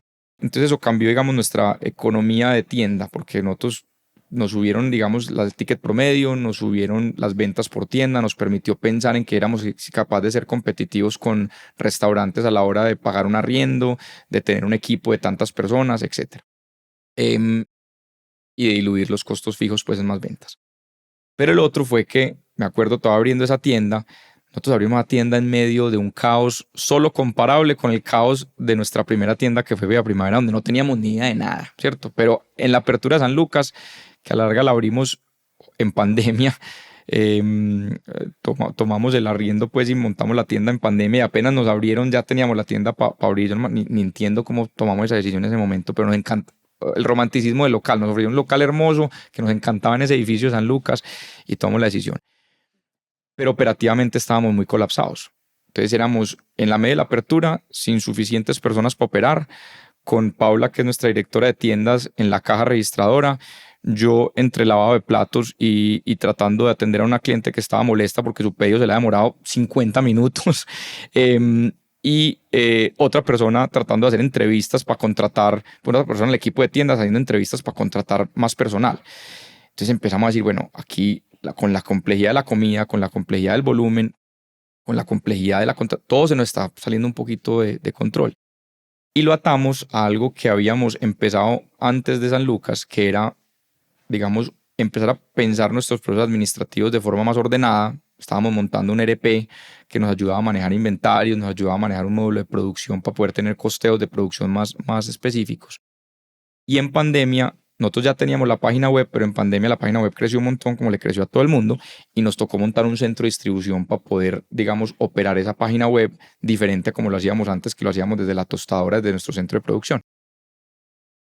Y ahí fue donde dijimos, bueno, para nosotros poder crecer estas tiendas, que ya el modelo nos está diciendo que sí podemos crecer un poco más agresivos de lo que hemos venido antes. Pues nosotros antes abríamos una tienda cada 2 o 3 años, pues ahora hoy en día estamos abriendo 2 o 3 tiendas por año. Tampoco es un crecimiento, pues un startupero tradicional dirá no, pero pucha. Pero para nosotros es un crecimiento grande y son crecimientos en ventas de 30, 35, 40% anual, pues de todas maneras. Nosotros nos dimos cuenta que teníamos que terminar de fortalecer la parte operativa nuestra y la parte administrativa para poder crecer ordenadamente, porque si no íbamos a sacrificar eso que tanto nos importaba, que era la calidad del servicio. Si nuestro equipo de tiendas estaba preocupado por contratar, por hacer mantenimientos, por solucionar problemas de inventarios y de pedidos y de compras, y un administrador de nosotros estaba pensando en que se iba a quedar sin esto y sin aquello en vez de preocuparse por el servicio, íbamos a sacrificar eso que nos hace nosotros únicos. Entonces, a partir de esa tienda y un poquito antes con otros procesos, empezamos a montar esa estructura administrativa y operativa detrás de nuestras tiendas, que hoy en día nos falta todavía muchas cosas por hacer, pero que hoy en día es como el soporte operativo administrativo de las tiendas, y eso para nosotros es súper importante y es algo que nosotros hemos logrado hacer un poquito antes de tiempo, pues antes de que lleguemos al nivel de ventas que deberíamos tener para poder soportar una estructura de esas, pero lo hemos hecho apalancado en nosotros los negocios. Ha sido una decisión, digamos, pues estratégica de poderlo hacer y hacerlo mejor de lo que lo hubiéramos podido hacer. Y de crear un equipo, digamos, directivo que tenga esas fortalezas. Entonces, que no sea solamente la fortaleza de operación de tiendas o solamente la fortaleza de exportación de café y compra de café, sino la experiencia contable, la experiencia administrativa, la experiencia de logística, la experiencia de talento humano. Y eso es en algo que crecer cuesta mucho, porque son inversiones que, o sea, son niveles de cargos, son niveles salariales, son infraestructura. O sea, nosotros el CEDI, pues, o el centro de producción que construimos el año pasado, pues como inversión es muy asustador, porque vos abrimos el CEDI o el centro de operación y al otro día no estaba facturando. No era una tienda. Vos abrís una tienda, al otro día estás facturando, generando ingresos, EBITDA, utilidad. Este centro de operación no genera, digamos, de forma obvia ese EBITDA o esa utilidad, pero sí te permite poderla generar en las tiendas y crecer las tiendas para poderla tener. Entonces, son como mentalidades diferentes que uno tiene que empezar a tener, y pues para mí eso ha sido un reto gigante, porque nunca he tenido esa mentalidad más, digamos, corporativa, más de estructura, más de planeación, y ha sido una exigencia grande que hemos tenido como equipo y nos hemos fortalecido en eso, y hay miembros del equipo que son más fuertes en eso que otros y nos han ayudado a subir el nivel, digamos, de cómo pensamos ese tipo de cosas.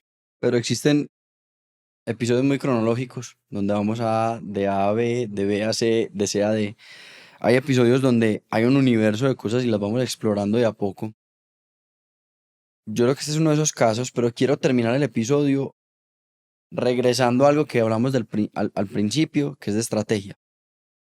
Porque me genera mucha curiosidad cómo crean estrategias hoy en Pergamino. O sea, cómo se construye la estrategia hoy en Pergamino y qué podemos tomar de esa construcción de estrategia las otras personas que estamos en el mundo de los negocios. Sí, ahí tomen lo que digo no con una pizca de sal, sino con un salero entero, pues, porque no somos expertos en ese tema. Es más, nos hemos forzado a conocer de ese tema, y más que todo, digamos, en los últimos meses, a la medida que decimos, pucha, tenemos que enmarcar mejor nuestras decisiones para poder, a la medida que crecemos, ya los riesgos que tomamos son riesgos más grandes. Entonces, cuando vos empiezas a tomar riesgos más grandes, tenés que enmarcarlos de una forma más compleja, más completa, para poder minimizar los errores posibles. Entonces, les voy a contar, es más, vamos a hacer el próximo viernes nuestra primera reunión de planeación de equipo. Nunca hemos hecho eso. Parte como esa filosofía de no ser corporativos, no tenemos reuniones de planeación del año ni exceso de eso. Pero este año vamos a hacer una reunión de todo el equipo, no solamente primario, sino con algunos de los otros miembros de equipo más de líderes de áreas, etcétera, diferentes. ¿Cuántos empleados tienen hoy? Somos 400 empleados en total. Administrativos somos más o menos 60, pero vamos a estar alrededor de 16 personas en esta reunión. Y la construcción de esta reunión ha sido muy chévere porque nos ha forzado a poner en papel cosas que dábamos como por sentados. Entonces, pues, por ejemplo, nuestro propósito, ¿cierto? Nosotros hablamos mucho de conectar el campo y la ciudad en todo lo que hacemos internamente, externamente, pero cuando nos obligamos a ponerlos de una forma que sea la base, es que porque el propósito para mí es como la música de fondo, es como lo que dictamina como el mood de la gente, ¿cierto? Vos tenés que tener un propósito para poder que cuando estés aburrido te soporte y diga, uy, aquí estamos cansados y estresados, pero pues aquí hay algo detrás que no... Y también algo que nos motive cuando estamos haciendo las cosas bien, a decir, vamos a meterle más y vamos a hacer porque tenemos un impacto más grande. Entonces, todo empieza por tratar de definir eso de forma un poquito más clara, que es algo que a algunos nos cuesta más que otros. Pero nosotros siempre hemos tenido eso claro desde el principio. O sea, para nosotros eso no es como de pronto algunas empresas más grandes que después de 30 años dicen, ¿cuál es que es nuestro propósito? Pues aparte de tener utilidades, nosotros hemos tenido eso muy claro desde el principio. Ha sido una narrativa muy clara de nosotros, tanto interna como externamente desde el principio. Y después hay dos eslabones. Entonces uno para nosotros es la estrategia, que en eso, digamos, yo a veces me río un poquito de los consultores porque son los berracos para ponerle nombre a lo obvio con este tema de que está de moda la estrategia emergente. Pues probablemente un Alejandro Salas le diría es que ponerle nombre a lo obvio cuesta un montón y requiere un montón de experiencia y conocimiento y después volverle una herramienta. Pero yo sí creo profundamente que la estrategia, para mí la definición de estrategia básica es que somos capaces entre el mundo de lo que queremos, qué es lo que somos capaces nosotros mejor que cualquier otra persona, otra empresa, ¿cierto? Y dentro de eso, qué sacrificios hacemos para poder hacer eso también como lo queremos hacer. Pero esa estrategia yo creo que requiere mucha experiencia para poderla definir. Definirla desde el primer minuto, pues habrá gente que es capaz y que son visionarios y que la verdad el mundo es muy aleatorio y hay mucha gente chepera y si uno de pronto levanta la mano y dice esa es la visión, de pronto le pega. Pero eso es aleatoriedad y terminamos celebrando el sesgo del sobreviviente y no todos los que fracasaron detrás, ¿cierto?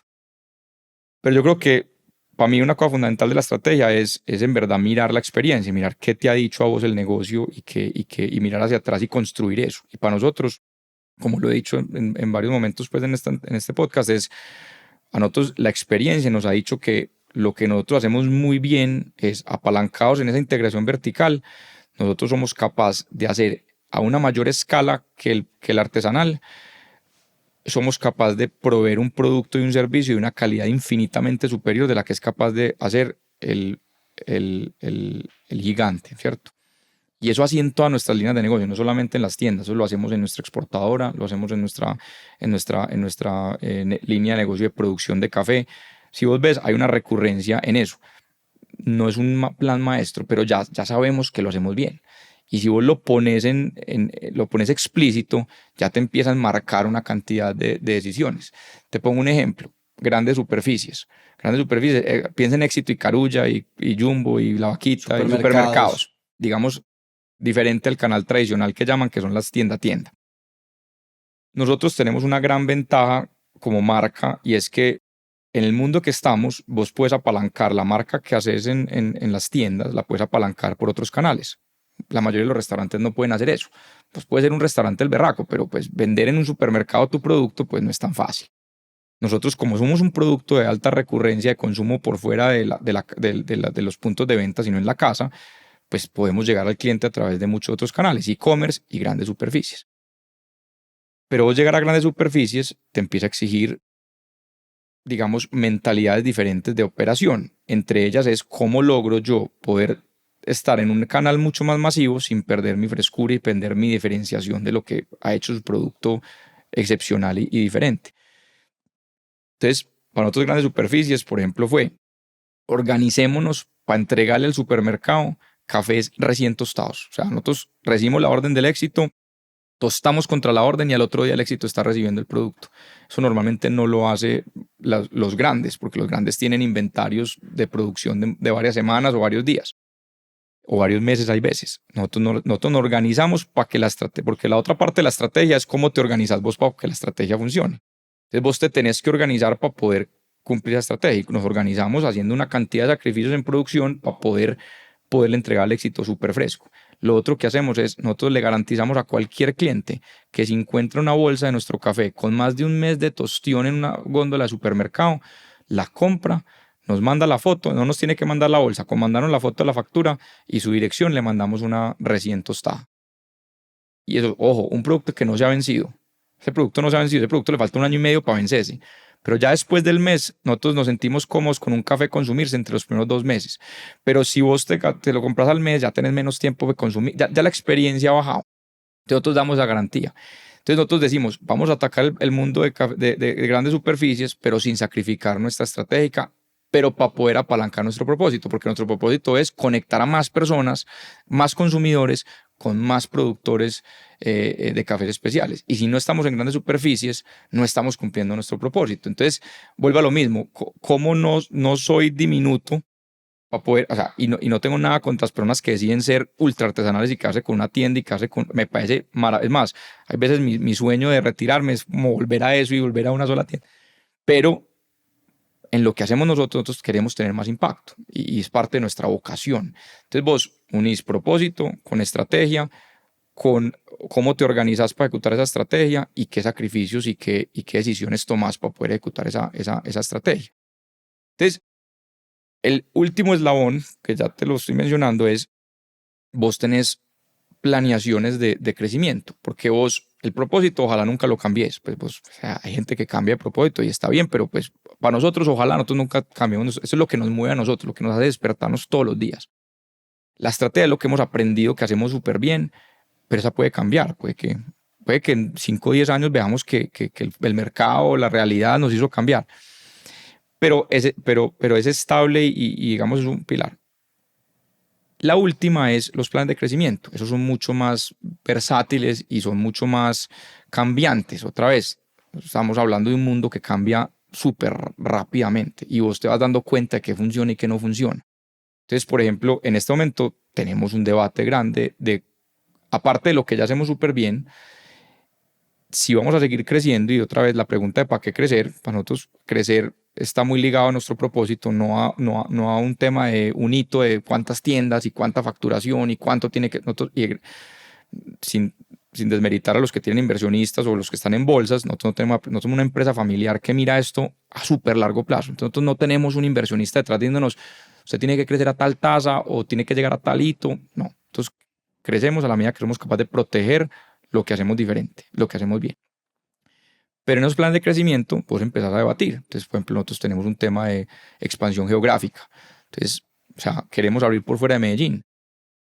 Tiene parte de lo que hemos hecho nosotros es concentrarnos en Medellín en nuestro crecimiento porque tiene unas ventajas de poder operar y poder administrar muy superiores a las que si vos tenés, si empezás desde el día 1 a abrir en diferentes áreas geográficas. Como nuestro producto es tan único y queremos proteger tanto esa calidad de servicio, entonces dijimos, venga, apalanquémonos en Medellín, que es una ciudad maravillosa y que está creciendo a unos ritmos gigantes y que tiene pues, o sea, ahí otra vez los chepeos. Entonces, o sea, plan maestro, nosotros empezamos en Medellín y eso fue un golpe de suerte el berraco porque empezamos en una ciudad que ha venido cambiando y creciendo su capacidad de consumo alrededor del consumo interno, pero también el turista, etcétera. Entonces, vos decís, ya crecimos en Medellín, todavía tenemos capacidad de crecer en Medellín cuando abrimos esto geográficamente. Y vos miras esa pregunta desde el punto de vista de propósito, vos miras desde el punto de vista de estrategia de qué te hace a vos diferente y mejor y si soy capaz de hacerlo en una geografía diferente. Y cómo me organizo para hacerlo bien. ¿Qué necesito yo como equipo en educación, en servicio en talento humano, en procesos administrativos, en una cantidad de cosas para poderlo hacer bien. O otras líneas de negocio que sean coherentes con lo que hacemos y con nuestro propósito, pero que sean nuevas. Por ejemplo, el tema de turismo experiencial. Nosotros tenemos entre nuestra integración vertical, Loma Verde es una finca hermosísima, tradicional de café. O sea, vos te imaginas, vos le pones a inteligencia artificial, mostrame una finca cafetera tradicional colombiana y te muestra algo parecido a Loma Verde, ¿cierto? Este mundo utópico del campo, al cerquita de un cañón, con una vista hermosa, cafetal alrededor, flores alrededor, todo lo que vos querás. El mundo del turismo, que Medellín está en el centro del crecimiento turístico de este país, está buscando cada vez más experiencias, no solamente de turismo tradicional, sino experiencias de campo, experiencias rurales, experiencias gastronómicas, turísticas. Entonces, vos decís, no, es que hotelería, eso está muy lejos del negocio de nosotros. No está tan lejos. Y es algo que podemos hacer, que creemos que podemos hacer bien. ¿Cuándo lo haces? ¿Por qué lo haces? ¿Cómo te organizas para hacerlo? Entonces, eso para resumirte, para nosotros es como 3 eslabones: propósito, la estrategia, que para nosotros sí es mucho lo que aprendemos en el camino, no lo que definimos desde el día uno, y los planes ya más concretos de cómo te organizas para poder ejecutar esa estrategia en unas líneas de crecimiento específicas. Pero hay dos mantras de negocio o reglas básicas que me mencionaste que son importantes para vos y quiero hablar de ambas. La primera es la regla del 90%. ¿Qué es la regla del 90%? Inclusive tiene dos definiciones diferentes, pero funciona la regla del 90. La primera es que el perfeccionismo cuesta mucho, ¿cierto? Después del 90% hay siempre, digamos, ganancias marginales decrecientes. Entonces vos empezás a gastarle demasiada energía a perfeccionar algo que muchas veces no tiene que ser perfecto. Más que todo en la industria que estamos nosotros, donde pues, no estamos haciendo un cohete que va a la luna y que arriesgamos pues una fórmula matemática en que el cohete explote. Pero muchas veces en muchos proyectos y en muchas decisiones vos te frustras por no llegar a esa perfección. Entonces, siempre pienso, en el colegio vos sacabas 90 y te iba súper bien y te la sabías y todo, pero no te desgastabas con esa perfección donde terminabas más frustrado que X. Y eso lo aplicamos mucho en el día a día de nuestra empresa, decir, hey, la regla del 90, o sea, vamos a tratar de ser muy buenos, pero no vamos a poder ser perfectos porque nos quedamos en unos remolinos de tiempo y de desgaste innecesarios. La otra forma que aplica es para que nosotros nos gusta ser muy rigurosos en el 90% de, digamos, del mundo de presupuesto y financiero para podernos dar más gusto en ese último 10. Pongo un ejemplo: cuando estamos diseñando una tienda, vos tenés que ser muy rigurosos en los contratos eléctricos, en los contratos de, no sé, de mampostería, de una cantidad de cosas, pero vos tenés que ser riguroso para poderte dar un gusto en ese último 10% que marque la diferencia. Entonces, cada tienda para nosotros tiene un poquito de ese 10%. O sea, vos vas a, no sé, Wake, las góndolas en mármol rojo son un poquito de ese 10%. No es que sean el 10% del presupuesto de la tienda, pero fue un gusto que nos dimos porque sabíamos que teníamos un impacto diferente, o el hecho de tener la tostadora ahí. Y en todas las tiendas, en temas de diseño y arquitectura, tenemos un poquito como ese gusto del 10%. Entonces tiene como esas dos variantes. Y el otro es el importaculismo responsable. Háblame de eso. No, sino que, y eso pues decirlo es mucho más fácil que aplicarlo, pero va un poquito como tomarnos las cosas en serio, pero no tan en serio. Y es, vos tenés que ser muy responsable en todo lo que haces. Y yo sí creo, y eso ha sido una enseñanza, digamos, familiar y de vida, que la responsabilidad muchas veces es blanco y negro, y en los negocios es blanco y negro. Pero vos, tu control sobre las cosas llega hasta cierto punto. Llega a un punto donde vos ya no tenés ese control. Y si vos no llegas a un punto donde decís, me importa un culo, vos empezás a tener un desgaste emocional y mental profundo que te afecta el resto de tu vida. Y hay muy poquitas cosas que verdaderamente te deberían quitar tu paz mental. O sea, un tema de salud, de tu familia o tuyo profundo, pues una crisis económica, pero de verdad, y eso que aún así, pues hay que poner las cosas en perspectiva. El resto de las cosas, lo que hoy consideramos súper importante, pasado mañana no me voy a acordar. Entonces, perder la paz mental y lo que trae la paz mental de capacidad de ejecución, de capacidad de pensamiento, etcétera, es muy riesgoso. Entonces, vos tenés que llegar a un punto donde vos decís, yo soy responsable, pero llega un punto donde me importa un forro y me toca desconectar emocionalmente de problemas que probablemente en un año no me acordaré que lo tuve. Pero como te digo, eso es más fácil decirlo que hacerlo y muchas veces uno llega cansado y estresado a la casa con cosas que no valen la pena y que al otro día ni siquiera te acordás o 3 días después no te acordás, pero esa me parece importante. Daniel y yo tenemos un gran amigo que está en el mundo del todo el tema de branding, de creatividad, que tiene un gusto impresionante, pues vos te imaginarás. Y una de las marcas colombianas que más admira es Pergamino, por la marca que ha creado y por la autenticidad de todo lo que han logrado construir, todo ese ecosistema.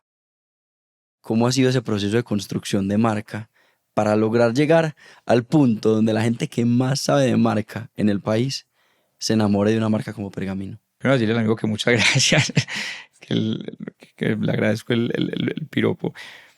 Mira, la verdad, em, nosotros cuando arrancamos con el diseño de marca, em, teníamos una premisa muy básica y era que nosotros no queríamos algo ultra estático, ¿cierto? Nosotros no queríamos tener un logo bonito y ya. Y eso era un poquito también del aprendizaje que nosotros habíamos tenido viendo marcas de cafés afuera, del mundo de la cerveza, que es un mundo cercano al mundo del café en muchos sentidos y lo que hace, digamos, si conoces de temas de producción de marca en cervezas artesanales americanas, te das cuenta, es un mundo pues súper loco, súper bacano. Y cuando arrancamos con una agencia pequeña de una persona cercana que se llama Pablo Molina y él nos ayudó a desarrollar la primera parte de la marca, ¿cierto? El logo y las cosas básicas que hoy en día todavía siguen siendo vigente. Pues para nosotros es como, yo le digo mucho al equipo de diseño que es como nuestro, cuando nos ponemos la corbata y el vestido, que tenemos el logo como oficial, el arbolito que siempre ha estado y el corrosco que es la abstracción del pergamino. Hay ciertas cosas que no han cambiado nunca, pero hay muchas otras que cambian un montón. Y eso lo diseñamos, digamos, desde el principio con intención. Pero la aleatoriedad y el camino nos fue dando como luces de cómo ir mejorando y haciéndolo diferente. Entonces, por ejemplo, el tema del merchandising, que es algo que queríamos hacer desde el principio, nos empezó a exigir a pensar de una forma que no piensa una marca, digamos, de la industria de nosotros normal. La industria de restaurante, la industria de comida, no piensa como piensa, por ejemplo, no sé, el diseño de marca de ropa o de otro mundo del retail, que tiene que estar cambiando, que tiene que estar innovando y trayendo cosas diferentes. Entonces me acuerdo que una de las primeras cosas que hicimos de merchandising fueron los mugs. Y los mugs nos exigió tener un diseño para mugs y cuando al principio compramos 500 muertos del susto, me acuerdo que eso fue una idea de mi esposa, que tenía un proveedor, pues una señora que hacía peltre en Bogotá, entonces sí compramos 500 mugs de peltres porque era el mínimo que teníamos para hacer que el diseño y pensamos que nos demoraba un montón para venderlo y lo vendimos súper rápido. Desde ahí empezamos a decir, bueno, listo, los mugs, pero venga, juguemos con diseños para los mugs. Entonces empezamos a diseñar diferentes cosas de logos y diferentes ilustraciones y a casarnos y a empezar a hacer alianzas con ilustradores locales que ilustraban súper bacano. Y nos empezamos a dar cuenta que eventualmente requeríamos tener esa capacidad, digamos, in-house para poder hacer eso de la forma más eficiente y más rápida necesaria y para poderle meter ese diseño gráfico a todo lo que hacemos más allá de solamente el merchandising. Porque para nosotros, digamos, esa identidad, ese diseño está engranado y queremos que sea parte otra vez de lo que hablamos de cultura, parte de nuestra cultura, o sea, lo que hacemos nosotros de comunicación interna con nuestro equipo, de lo que hacemos para nuestros clientes afuera, extranjeros que de pronto ni siquiera le paran bolas a eso porque no le importa en qué va empacado, pero el hecho de que les llegue con un diseño diferente. Y obviamente lo que hacemos en temas de producto y montamos digamos, una pequeña agencia interna y hoy en día nuestro equipo de mercadeo y diseño, hay 3 personas de diseñadores gráficos que están todo el día pensando en cómo volvemos esa imagen y esa esencia de pergamino, la volvemos tangible con elementos gráficos y la volvemos producto o la volvemos comunicación o la volvemos... Pero ahí no hay una estrategia muy cuadriculada, ahí es como otra vez un poquito lo que yo te decía de lo que nos importaba de la estética a la hora de desarrollar, o sea, como que siempre hemos tenido esa sensibilidad y para nosotros es casi que un gusto hacerlo, ¿sí? No es una estrategia de que es que vos tenés más logos o más diseños, entonces vendes más, no, a nosotros nos gusta ese proceso creativo, nos gusta un montón, tanto pues a mí, al equipo directivo como al equipo de diseño, o sea, como que nos lo gozamos un montón y se vuelve parte de lo que somos y de lo que somos diferentes, y eso tiene efectos positivos colaterales. O sea, el hecho de, como te decía ahorita, vos entrar a una tienda y ver nuestra góndola de merch, así no compres, tenés un impacto de marca que no tendría si no la tuviéramos, o que la forma en que te llegan nuestros correos electrónicos, o la forma en que diseñamos las postales, entonces ha sido siempre como algo muy, muy de nosotros, y hemos apostado, y eso ha requerido recursos, pues, o sea, como a la larga, como te digo, probablemente nosotros hemos invertido más de la cuenta en nuestra capacidad interna de diseño. O sea, si vos lo ves desde un inversionista externo, dirá, pero ¿por qué te estás, o sea, gastando esa plata en un equipo de diseño interno tercerizado? Hay gente muy buena afuera, pero vos nunca lo vas a poder sentir. O sea, y nosotros hemos trabajado con agencias muy buenas que son muy tesas y hacen trabajos muy bacanos, pero mientras que vos encontrás esa sintonía del lenguaje, te demoras mucho, y eso te demora la producción. Entonces nosotros desde el principio vimos, es una capacidad que queremos interna para poder ser diferentes. Entonces, lo que hablamos de cómo organizarnos alrededor de la estrategia, si nosotros en verdad queremos productos diferentes y únicos, y mantenerlos diferentes y únicos a la medida que crecemos, nos tenemos que organizar para poder diseñar de esa forma. Y muchas cosas de las que hacemos, desde empaque a stickers, a todo, está ligada a esa estructura interna de diseño de marca. Pedro, para los invitados repitentes, para los que están más de una ocasión en Distinto, tenemos una sola pregunta, de preguntas rápidas, no tan rápidas. Y es, si la audiencia se pudiera llevar solo un aprendizaje de este episodio, ¿cuál sería? La primera es, mientras más quieras crear estructuras para crecer, menos se te puede olvidar lo pequeño y el detalle, ¿cierto? O sea, vos a la medida que escalás, tenés que mantener una obsesión por el detalle, y por lo pequeño, y por lo diferente, y por lo único, por lo menos en el mundo que estamos nosotros, pues. La segunda cosa, yo creo que más he aprendido, y lo ato un poquito a lo que hablamos ahorita de estrategia, es, tenía un jefe que me decía, no me afane que me encuneto. Y a mí eso me parece fundamental. O sea, el afán es súper dañino, y cuando estás hablando de estrategia y de propósito, eso toma tiempo. Cuando hablamos de cultura, eso toma tiempo. O sea, la mayoría de las cosas que hemos hablado en el episodio, la forma de nosotros ver ese mundo es que las cosas toman tiempo y hay que tener paciencia para poderlo hacer. Y en un mundo que se mueve cada vez más rápido, es más importante acordarnos de esa paciencia. Y como te digo, puede que hayan industrias que no lo permitan, y yo sé, hay gente que tiene que ir a 450 kilómetros por hora porque no se lo come el tiburón detrás. Nosotros, yo creo que no es así, y yo creo que la mayoría de las industrias no son así. Y hay que volver a darle mérito a la paciencia, y al tiempo, y a la capacidad de permitirle, digamos, a la vida y al negocio y a todo, que te hable, y que vos te tomes el tiempo para aprender de eso, y poder tomar decisiones al respecto. Y creo que va muy ligado a lo que hablamos de propósito atemporal, de estrategia, que ese tema, inclusive, qué pena ahí pues alargarme, pero la palabra temporal me parece a mí súper importante. Temporal. Atemporal. Porque hoy no hablamos de algo que para nosotros es importante, que es nuestra construcción, por ejemplo, de marca, y nuestro diseño de producto. Lo dejaremos para otra conversación. Pero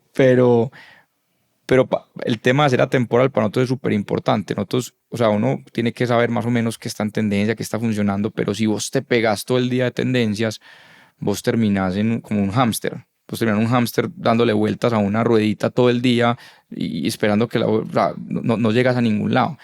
Vos tenés que pensar siempre en cómo construir marca, cómo construir producto, cómo construir experiencias que sean verdaderamente atemporales. Y para nosotros es una de las premisas fundamentales, y de pronto pues lo estoy metiendo aquí un poquito al final, de pronto lo deberíamos haber mencionado más en el episodio, pero esa palabra es algo que pensamos mucho, y que cada vez metemos más en nuestra forma de pensar. Pero para terminar un zigzag, ¿un qué prefieres? Vos ya has estado, no hay que explicarte.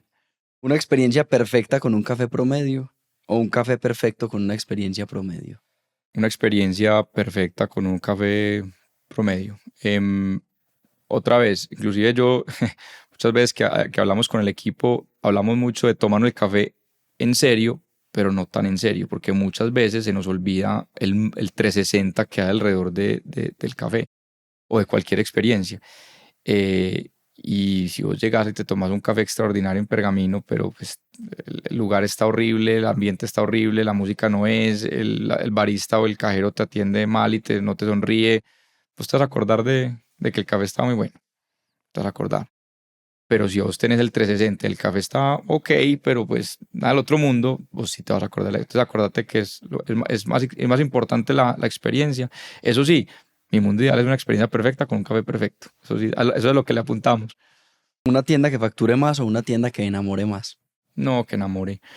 Em, es algo que inclusive tocamos también en el primer episodio, pero yo y nosotros, pues digamos en general, confiamos mucho más en la sostenibilidad de largo plazo que genera ese enamoramiento con la tienda, porque está cumpliendo un servicio a la comunidad, no solamente de buen café, sino todo lo que hemos dicho, que una tienda que por alguna razón pues esté facturando un montón, pero que eso no sea, o sea, no sea punta de enamoramiento. Eso no me parece que eso es mirar el corto plazo y no el largo.